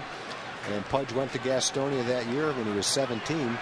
He only hit .238, but when you think about .238 for a 17-year-old, pretty remarkable. And at the end of that minor league season, he was voted the 9th or 10th best prospect in the South Atlantic League as a 17-year-old. Went to Port Charlotte, a higher classification of A-ball as an 18-year-old. Hit about .280 there.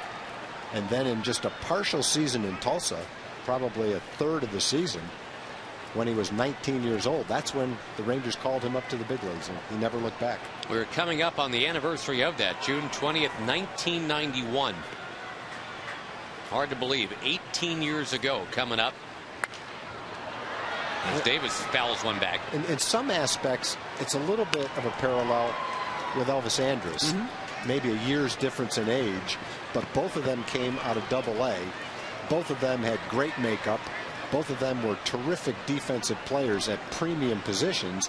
And I think in both cases, the people that knew them best said, I think that they'll hold their own offensively.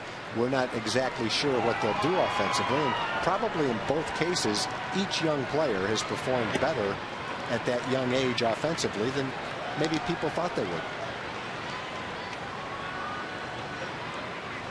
When Pudge was little, he was moved to catcher from the pitcher's mound in Little League. He had thrown just a heap of no-hitters, kind of Nolan Ryan style, including 2 in 1 day for his Little League team. Davis sends one down the left field line. Erstad out of room. But anyway, the other coaches, I guess, in that Puerto Rican Little League cried foul. They said, if this kid's going to keep playing, it's going to have to be something besides a pitcher. So they moved him to catcher. And like you said, by the time he was 15, 16 years old, everybody's saying, look at the arm on that guy. I firmly believe, and people say this is an exaggeration, and it might be a slight exaggeration, but not by much.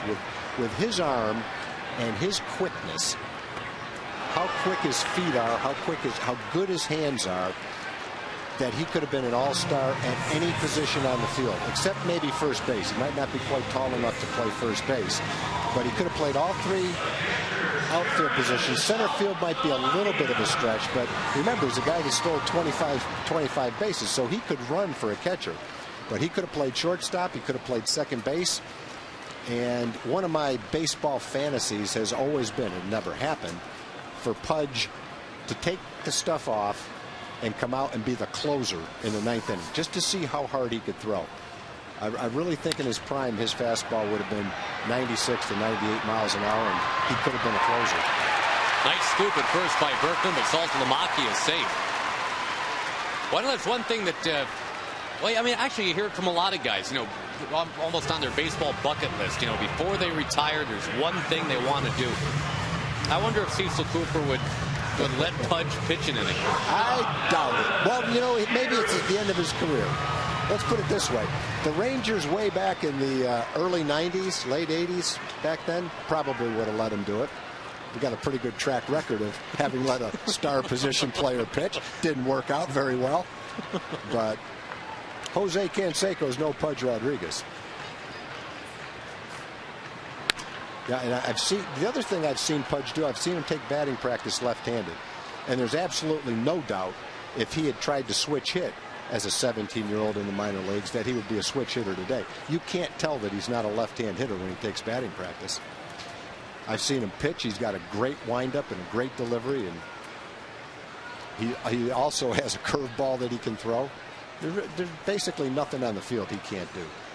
He might not have been tall enough to play first base, but other than that, I think he could have played anywhere. Got an email here wondering about the snap throw to first base. Is that something that he always had? Or always had that. Yep. And other people have tried to imitate it, but no one can do it like he can. It's particularly effective with a left-hand hitter where you can't see him. He kind of hides behind the hitter. But without stepping that way, to be able to throw the ball with that accuracy and velocity to first base is just something most catchers can't do. A lot of catchers do it well. None of them do it like he can. And you say, well, big deal. How many guys has he ever picked off there? I don't know, 20, 30 in his career. But what it did was it kept the guy on first base closer to first base. You couldn't get the same kind of jump because if the hitter took the pitch or missed it, he'd pick you off first base. So you had to stay closer to first base. Therefore, on a double play grounder, a ball in the gap, you weren't as likely to be able to break up the double play or score on the double. And that was a real subtle effect of that snap throw. Andrews grounds out. No one is back to work. It is 6-1 Texas tonight at the end of 5. 6-1, and don't forget the Rangers play the Astros again tomorrow night and Thursday night Thursday night, the first 7,500 kids get that. Not the wall socket, but the light. The Rangers night light. The first 7,500 kids, 13 and under Thursday. 972 Rangers, the number to call, or go to TexasRangers.com. Michael Bourne looks at a big sweeping curveball here from Millwood inside. Bourne's got one of the two Astros hits. Led off the game with a double. Got caught stealing third. And Kevin Millwood, for the most part, has done whatever he's wanted to tonight. He had that rocky first inning. Walked the leadoff man in the second, but boy, since then he's been great. Looking to get to 7-4. Get that ERA down to maybe 2.5, 2.6 if all goes well tonight. Bourne slashing one past a diving Elvis Andrews. Is Bourne less likely to run with his team down 5 runs or not really? I think he's less likely to run, but I don't think it's a cinch that he won't run. It's less likely that he will, but I think he's still a threat to run. In his career, he's about an 83% base stealer. So I think what Cecil Cooper would do would be make sure in this situation that he goes only if he gets a great jump and knows he can make it. Miguel Tejada tends to hit into a lot of double plays, so it's not a horrible idea to send him here, I guess.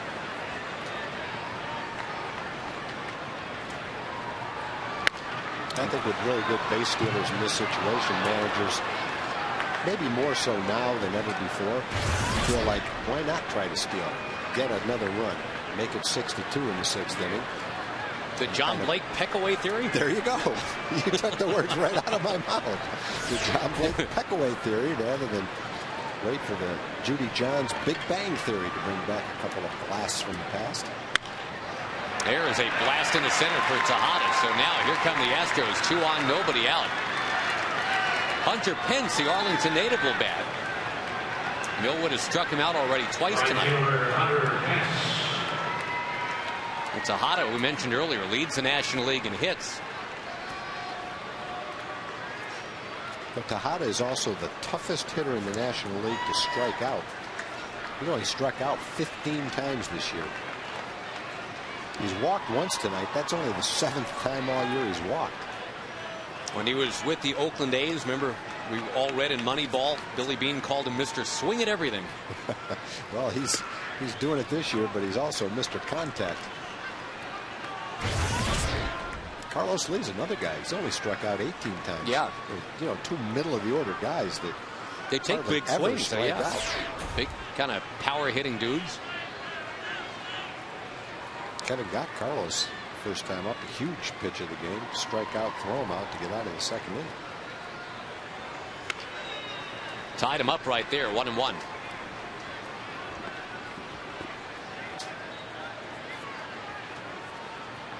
Well, the Rangers still have a chance to save this homestand. They're only 2-4 on it right now. And yes, they have lost 8 out of 13, allowing the Angels to get a bit closer, but well, they have had their way with the Astros this year in a short sample. Swept them down in Houston last month.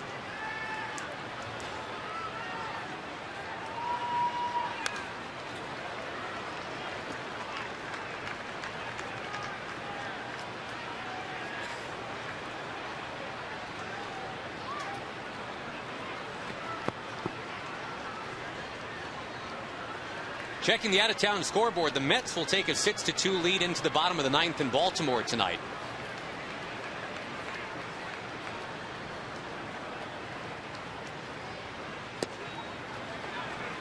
The Phillies lead the Blue Jays 3-2 in the 9th tonight.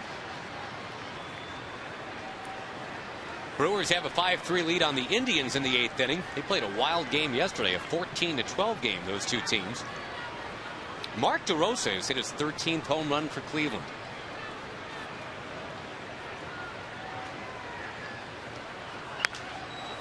If the Indians can't get back in it, you figure Mark DeRosa might be a guy that, I'm not saying the Rangers, but maybe the Rangers, some team might jump up and say, that guy would look good in our uniform. Yeah, I can't imagine there's too many teams in baseball that wouldn't take Mark DeRosa.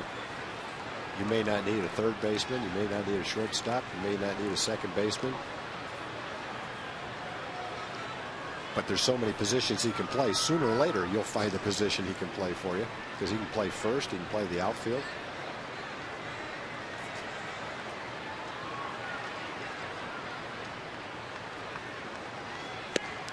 Millwood, ooh, close, but no. I thought he was getting ready to call it. Me too. The home plate umpire, Jeff Nelson, kind of flinched, but Millwood was not given the call. It's 3-2.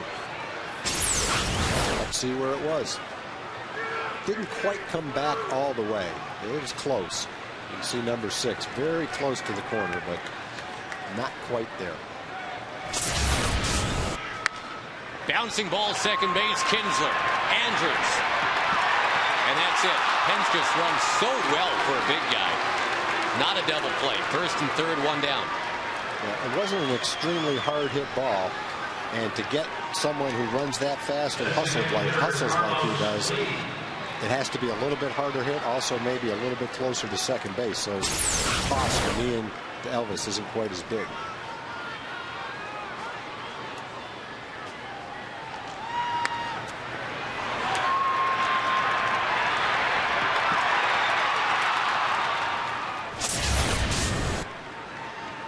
The Astros have two very similar players in that regard, Darren Erstad and Hunter Pence. Guys that just give it everything they've got, every at bat. Never see him going 80% down the line.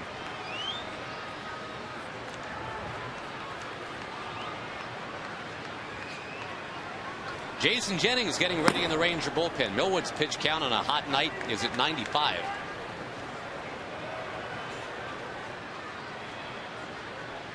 Yeah, Hunter's a terrific athlete. He's probably got about 3% body fat on him. I mean, you have to think there's probably not too many sports he couldn't excel at.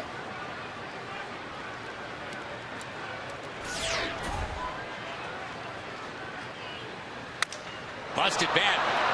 Andrews right to the bag. That's perfect. Double play. You couldn't have hit it in a better spot to turn to than that. Good pitch by Kevin, too. Got the fastball in, jammed him. Easy double play. In an inning that started with 2 on and nobody out, the Astros do not score. At Providence Village. If a Ranger hits the grand slam this inning, we're giving away $25,000. Tonight, where we're talking a lot about Pudge Rodriguez, Ian Kinsler's got a chance to do something that Pudge did about a dozen years ago. That's register a 3-home run game as a Ranger. Pudge did that in September of '97 against the Twins.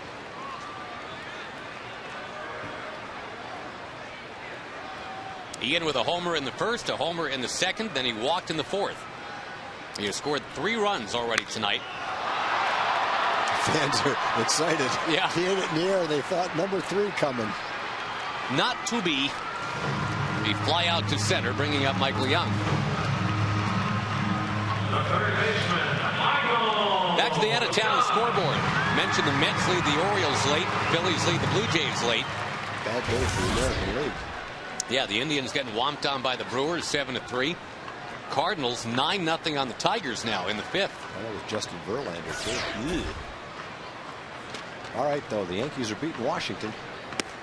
Don't tell me you had Washington in that game. Well, what's that? What's that you call it? The reverse lock. The reverse lock. You never know.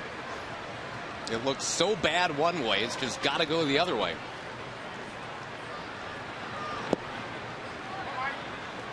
Ball and a strike to count to Young.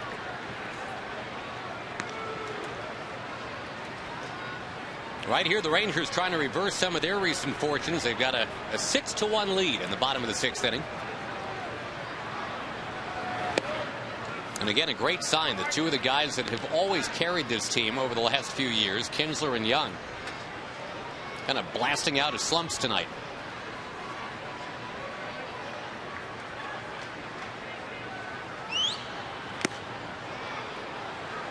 All right, a couple things from the Tampa Bay Colorado game. And as far as intra-league intrigue, I know there's not a lot there with Tampa Bay and Colorado, but the Rockies have an 11-game winning streak.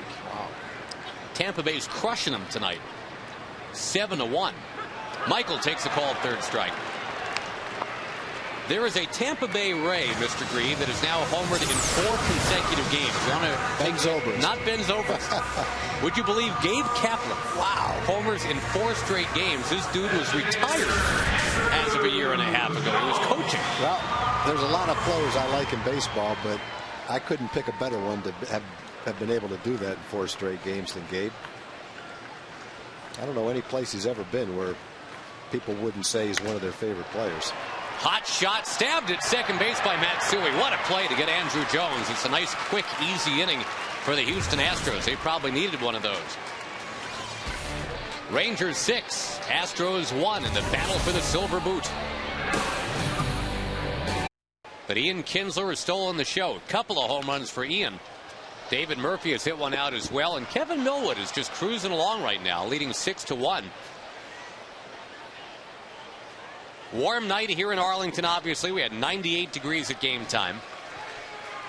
But the now in much better condition Kevin Millwood, poised to try to get through the 7th inning tonight, facing a tough hitter in Lance Berkman.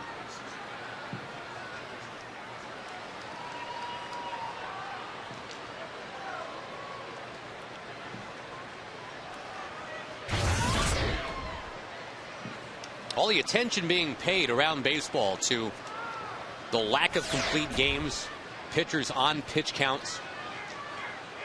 And of course, Nolan Ryan is on record saying, we'll have none of that here. We just want our guys to go earn their money. I saw a column done by Joe Posnanski recently. That might have been today, actually, where he talks about baseball as an industry spending billions, literally, on starting pitchers.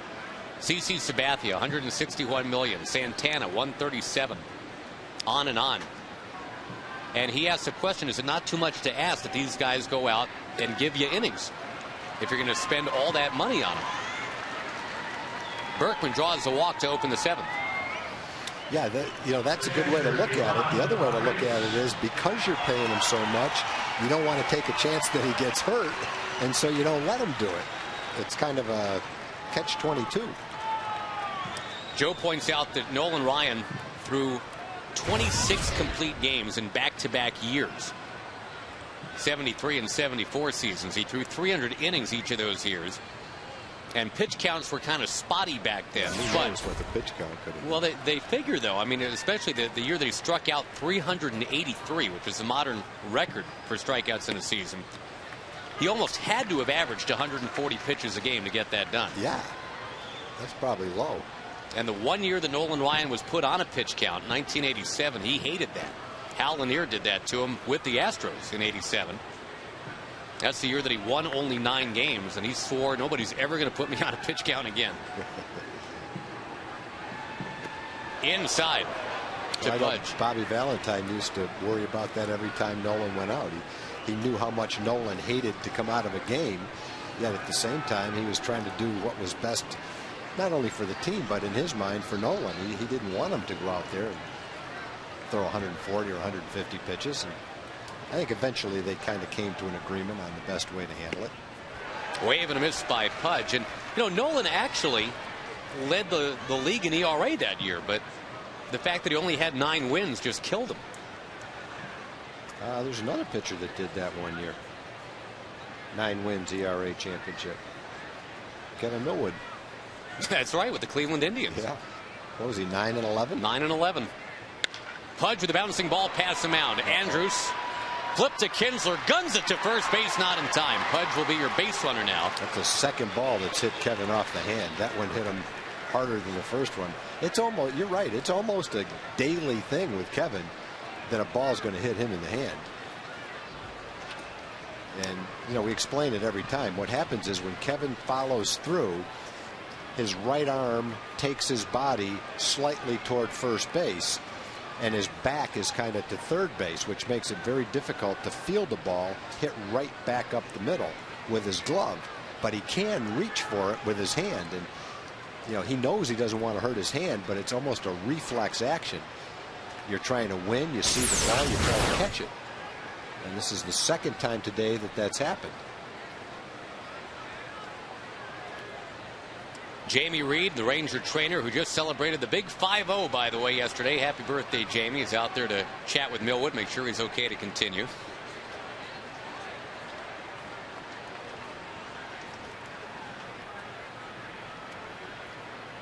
So Pudge does take over at first.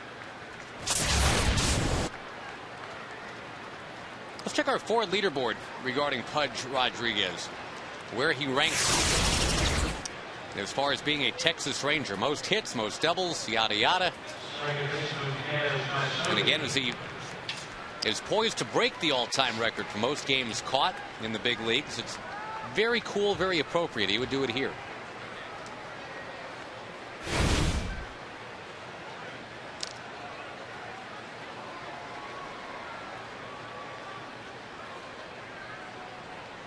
Matsui, the batter. He'll take ball one. Big birthday today. Kelly Donaldson's son Davis is 6 years old today. Ah, the Happy big birthday, 6. Davis.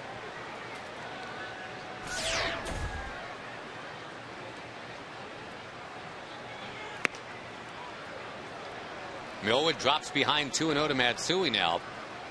Action continues in that Ranger bullpen.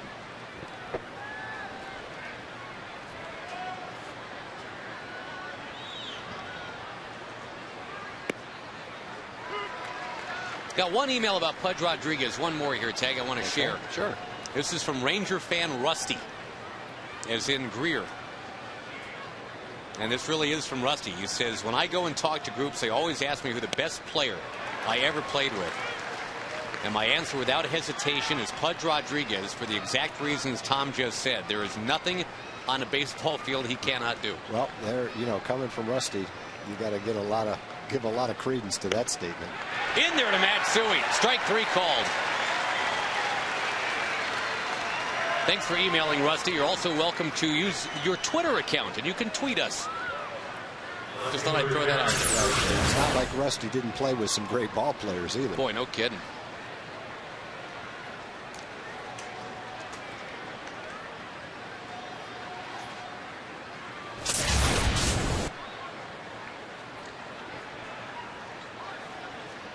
.110 pitches for Kevin as he tries to get through the 7th inning. Needs one more out to get there. The bullpen is ready. Kevin still tuning it up there at 90, 91 miles an hour. So you know what's great? Kevin's only had to leave in the middle of an inning once this year. I mean, he just they let him. And that was the 8th inning too, if I remember right. Yeah. I think there is a point of pride to that, to carry it all the way through. Whether it's 7 innings, 8 innings, 9 innings, sure. not to have Ron Washington come out there and relieve him of his duty. Yep, I agree.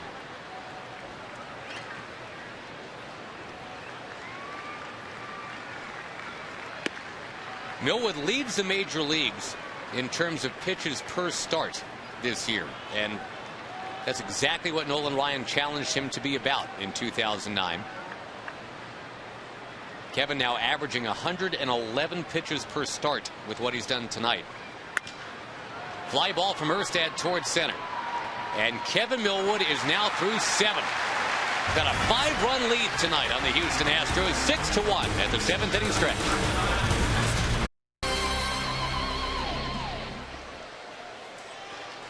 Well, the Rangers looking to secure the silver boot.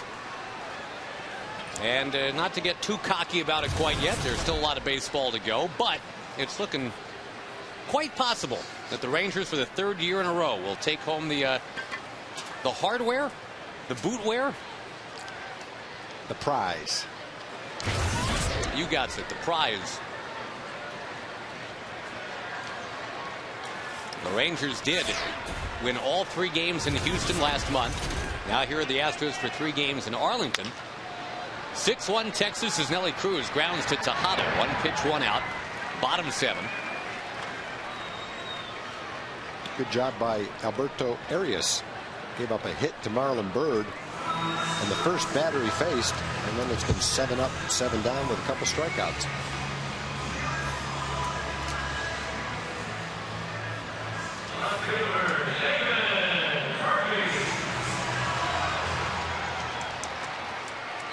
David Murphy with a home run back in the 3rd inning tonight. That off the starter, Wandy Rodriguez. Rodriguez came in leading all National League lefties in earned run average at 2.8. The Rangers were not impressed by that tonight.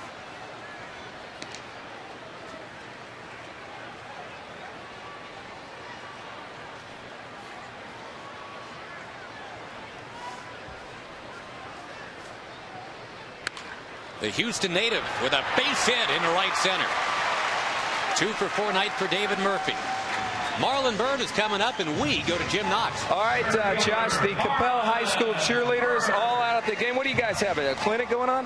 We've got a summer camp going on at Spirit Cheer of Texas, so we're excited. Well, all right, Brenlin is the varsity cheerleading coach. You also made up a cheer for the Rangers. Let's hear it. Definitely. All right, let's go, girls.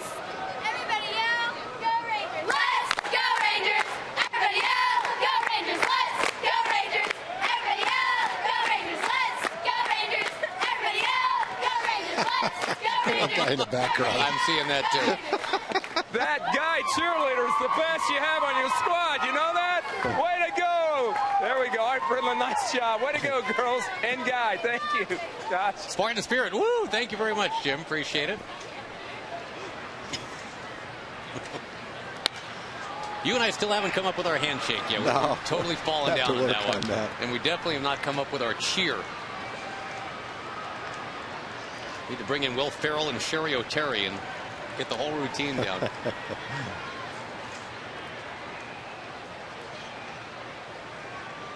Rangers and Astros again tomorrow night. Don't forget, 7:05 first pitch. Matt Harrison will come off the DL to throw that pitch. Thursday it's Vicente Padilla. And then the Rangers hit the road. They will get their fill of the big unit on Friday. Randy Johnson pitches against the Rangers. Wave and a miss, and down goes Marlon Byrd. Now, the Rangers actually are seeing 4 lefties over their next 6 games, including tonight. Wandy Rodriguez, the best ERA of the bunch. So that's not a bad first salvo that the Rangers have fired tonight to beat him up pretty good. No, you got a guy coming into the game with the 7th best ERA in the National League, 9th in strikeouts. And the Rangers had a good offensive night against him tonight. I'm looking at who the Rangers are facing over the next few games, and if this was, say, 2003, this would be some kind of list. It's Russ Ortiz, Mike Hampton, Randy Johnson, Barry Zito. I mean, they're all still high quality, but a few years ago, that would have been like an all-star team. Yeah, Russ Ortiz has been pitching great for the Astros lately. Saw him in relief throw the ball really well against the Rangers, and since that time, he's getting a chance to pitch more and doing a great job.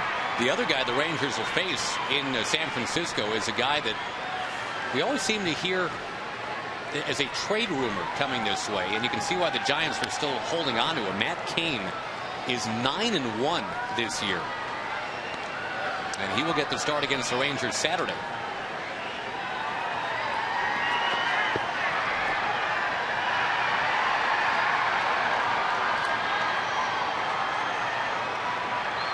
After San Francisco, the Rangers go to Phoenix, take on the Arizona Diamondbacks. Your announcers will be in short sleeve shirts. Saw the forecast high for 108 on the Tuesday game that we're there. Might be in bathing suits. Well, there is a pool. And I believe the games are in high def. Oh no, so, I mean with a shirt on. Oh, we've tried that once before. It didn't go over very well. A little bit chillier than 107 degrees though that night. We took off our shirts when it was 42, but when it's 108, we're going tie. Davis with a grounder to first. And the Rangers do not score in the bottom of the 7th inning. They are leading 6-1. Kevin Millwood, bidding for his 7th win of the year, has been great. Splendid tonight. The Verizon called to the bullpen. Here is Jason Jennings now. And Millwood allows just the 1 run on a Pudge Rodriguez home run. 3 walks, 6 strikeouts. And good job this year by Jason Jennings too. And it looks like he's getting stronger with each outing. His fastball has snuck up on 91 miles an hour a couple of times. Last year, remember, it was 84, 85. Getting stretched out more and more, throwing 40 or 50 pitches in an outing, as many as 3 innings. Well, meantime, Millwood gives the Rangers 115 pitches on a balmy 98-degree evening, although it has cooled to 91 now.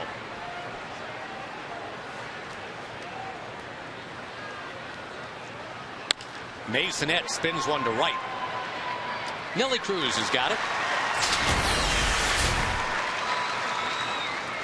Workmanlike and solid for Kevin Millwood tonight. That's pretty much what you expect from Kevin every time out. At least 7 innings, somewhere around 115 pitches. Not many walks, a good number of strikeouts, and less hits than innings pitched in a low-run game. That's Kevin. It's been him all year long. 14 starts. You like the bad ones. Derek Holland is sitting next to him right there. He can't help but to learn something, right? Well, I like that about Derek. I think he's a sponge. He's trying to learn as much as he can.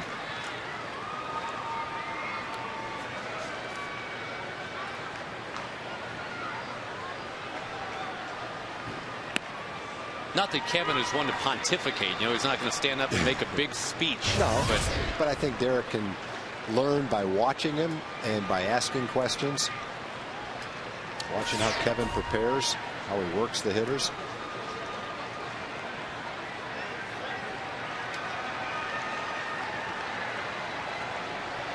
Holland getting broken in kind of the way Roy Oswalt got broken in with these Houston Astros. Out of the bullpen initially, and then out of circumstance moved into the rotation.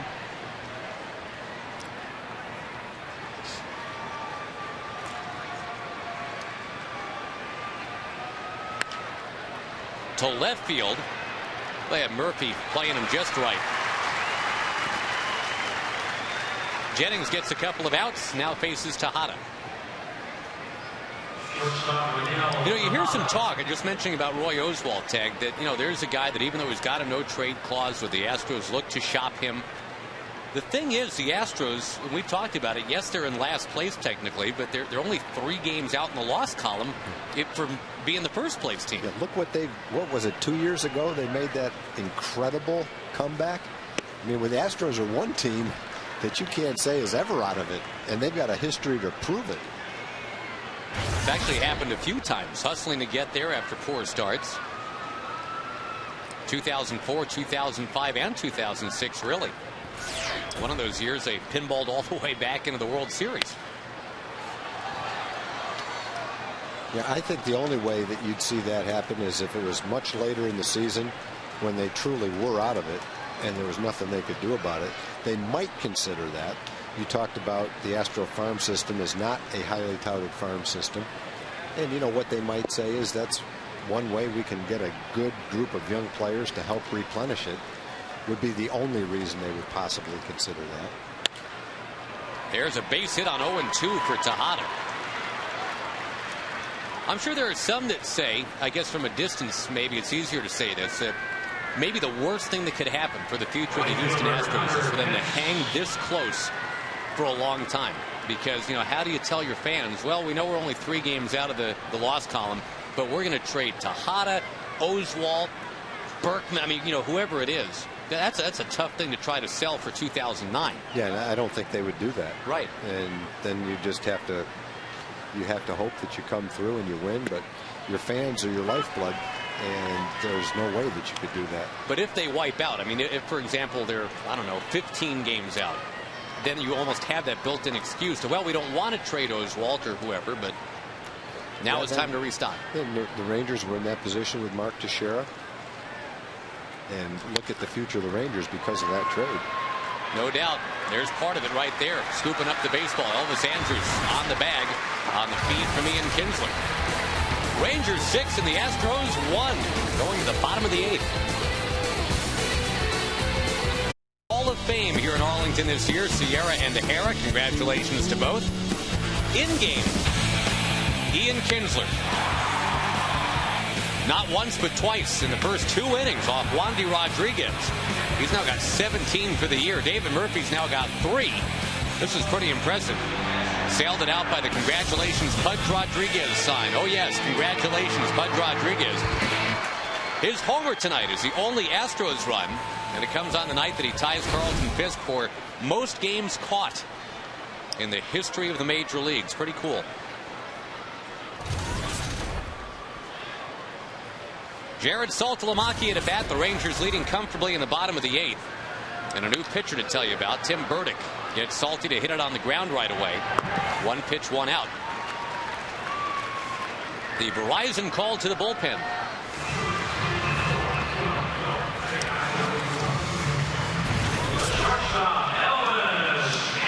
The veteran Tim Burdick getting into his 28th game of the year already.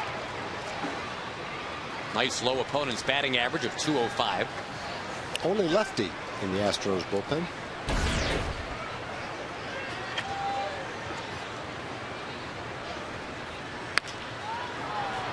On the out-of-town scoreboard, the Blue Jays have just taken a 4-3 lead in Philly in the 10th.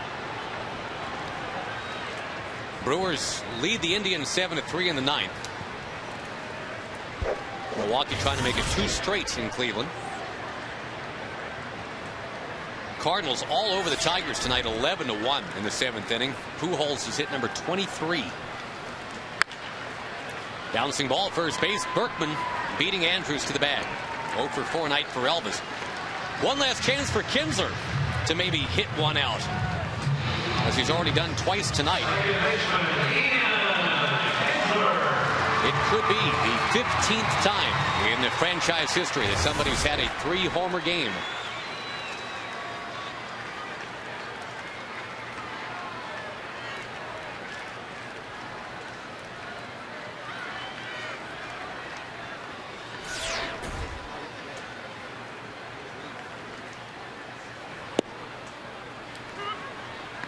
Well, the Rangers winning here. We should mention the Angels are underway in San Francisco tonight. And they've got a quick 1-0 lead on the Giants. We mentioned Irvin Santana scratched from his start with forearm tightness. Sean O'Sullivan gets the start. He is 21 years old, and he is leading the Angels in the battle tonight. As you look at Madrigal in the Ranger bullpen.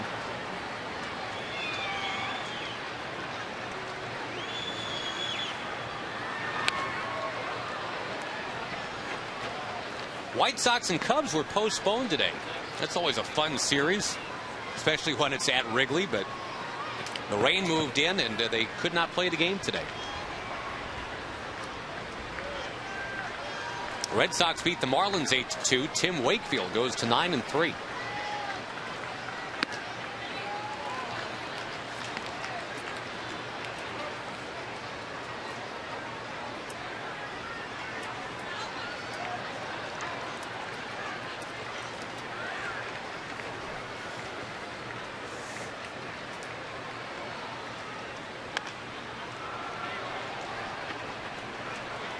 The Yankees did rally past the Nationals. No reverse lock. CC Sabathia with the win, 5-3. The Yankees over the Nats tonight. Washington now 16-46. That's not that strong. Might be a tough one to overcome right there. Yeah. I don't think they're going to be pulling any Houston Astros on anybody.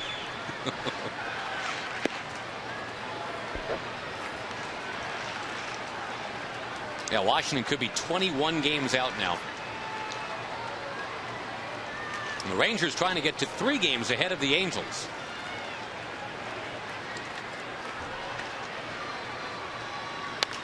Kinsler just kind of pokes this one to right field. That'll work. Ian, a wide turn, comes scrambling back. He has been on base 4 times tonight, and that off day maybe rejuvenating Ian Kinsler. Yeah, there's no reason why Ian can't be that kind of hitter either. A guy that can pull the great pitch to hit for a home run and then hit the tough pitch the other way. That's a Pudge Rodriguez base hit right there.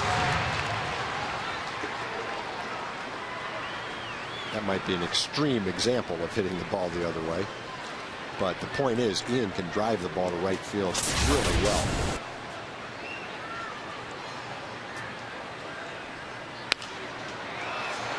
Tag, before I forget, just want to mention we have gotten dozens and dozens of emails tonight. We didn't have time to get to too many and read. gosh, even 5% of them on the air. But thank you, everybody. Great email night tonight. A couple different people saying we have to, in Arizona and California, get some In-N-Out burgers. Okay. I might be the only one that I know that has never eaten an In-N-Out burger. We might have Even to. my wife has had one. Wow. We might have to get one of those flip video phones and record you with your first experience.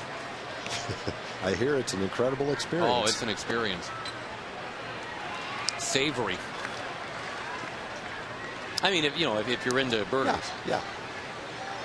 Well, I just don't want to be on my deathbed someday and have the regret that I've never had an In-N-Out burger. You know, that'd be something I'd really hate to look back on. Got to be on your bucket list. Yep. One In-N-Out burger. Just a this bite. Could be a great trip to remedy the situation. Now, is it the best? Is it the best burger you've ever had? Yes. Certainly one of them. Yep. How about in the? I mean, as opposed to, paying like $20+ for one, On the ground is short. Tejada will get Kinsler at second base to end the inning. So now, as we go to the top of the ninth, and Kevin Millwood getting ready for his 7th win of the year. It is indeed the Rangers 6, especially for women. On June 27th, experts from Medical Center of Arlington will be discussing ways women can improve health and well-being. Tickets include that evening's Rangers-Padres game. You go to TexasRangers.com/women for more information.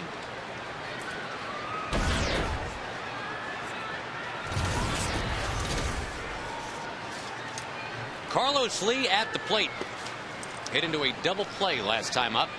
Jason Jennings trying to bring it on in against a team for whom he once pitched. How do you like that grammar? Impressive. That was Costas-esque right there. Very Thank you. impressive. Thank you very much. Rangers out hitting the Astros 9-5 tonight. And again, muscling up. Nice thing to see for a team that, for whatever reason, just kind of spent a week and a half unplugged. Home runs had slowed down considerably. Even doubles had slowed down considerably. But tonight the Rangers had 3 homers in the first 3 innings. And kind of established that, hey, wait a minute. This is our ballpark. We hit here.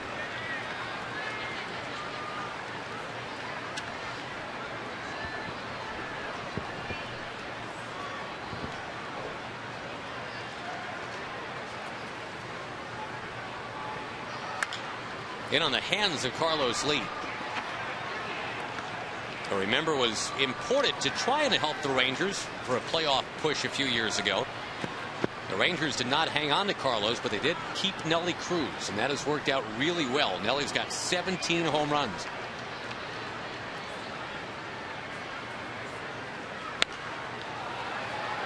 Kinsler's got 17, and Cruz has got 17. They're tied for the team lead. Got a bunch of guys kind of on the fringe of that. Blaylock has a dozen. Davis has a dozen. The Rangers still second behind the Yankees in the American League in terms of home runs hit.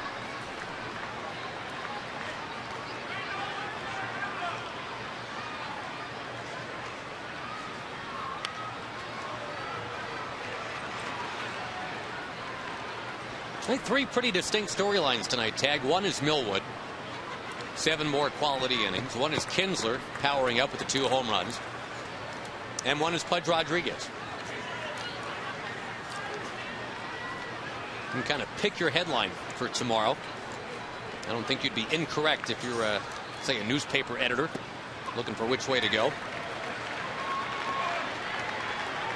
Leadoff walk here in the 9th for Carlos Lee. You mentioned earlier, for a big guy that takes big swings, he's a tough guy to strike out. Yeah, both he and Tejada. You add their strikeouts up, and it's only 34. Kevin got a big strikeout at Carlos Lee in the first inning. On the play, the runners were moving, and Saltalamacchia threw out Bourne at third base to end the inning.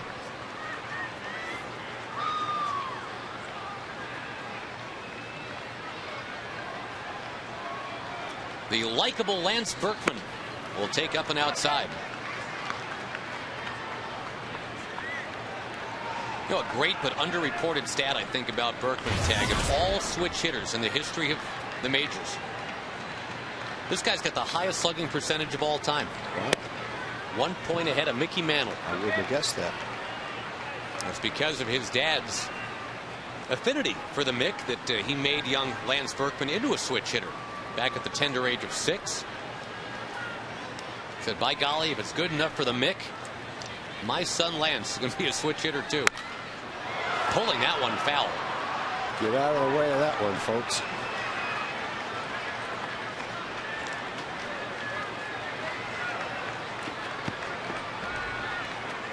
He's working on the Lance Berkman swing right there. I hope he doesn't follow through. That poor lady in the blonde hair is in deep trouble. She doesn't even know it.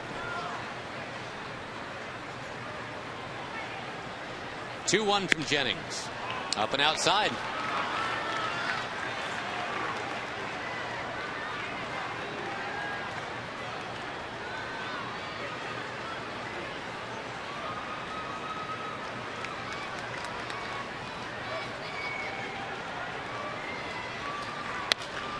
Kinsler's got it. That'll help. To Andrews, to Davis. Double play. Almost every time tonight where you're thinking, well, the Astros might have a chance to get back in this, they've hit into a double play. They didn't really hit into the first one. Carlos Lee struck out into a double play, but then he did hit into one with a couple of men on in the 6th inning. And even though it's a 5-run game, 2 walks to start the inning might get a rally started. Instead, 1 hop smash to Ian pretty much ends that rally.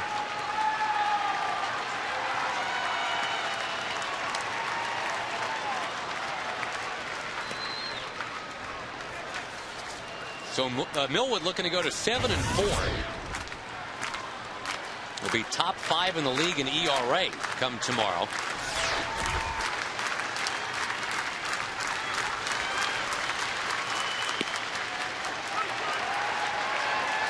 .705 first pitch tomorrow night. Matt Harrison against Russ Ortiz on Fox Sports Southwest, trying to follow up on the good work from Mr. Millwood tonight.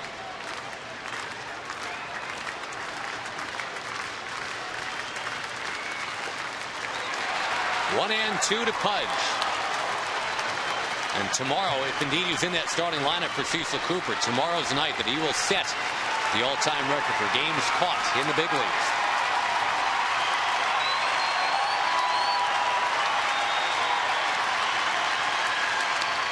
Little check swing roller first base. Ball game. Rangers win it 6-1.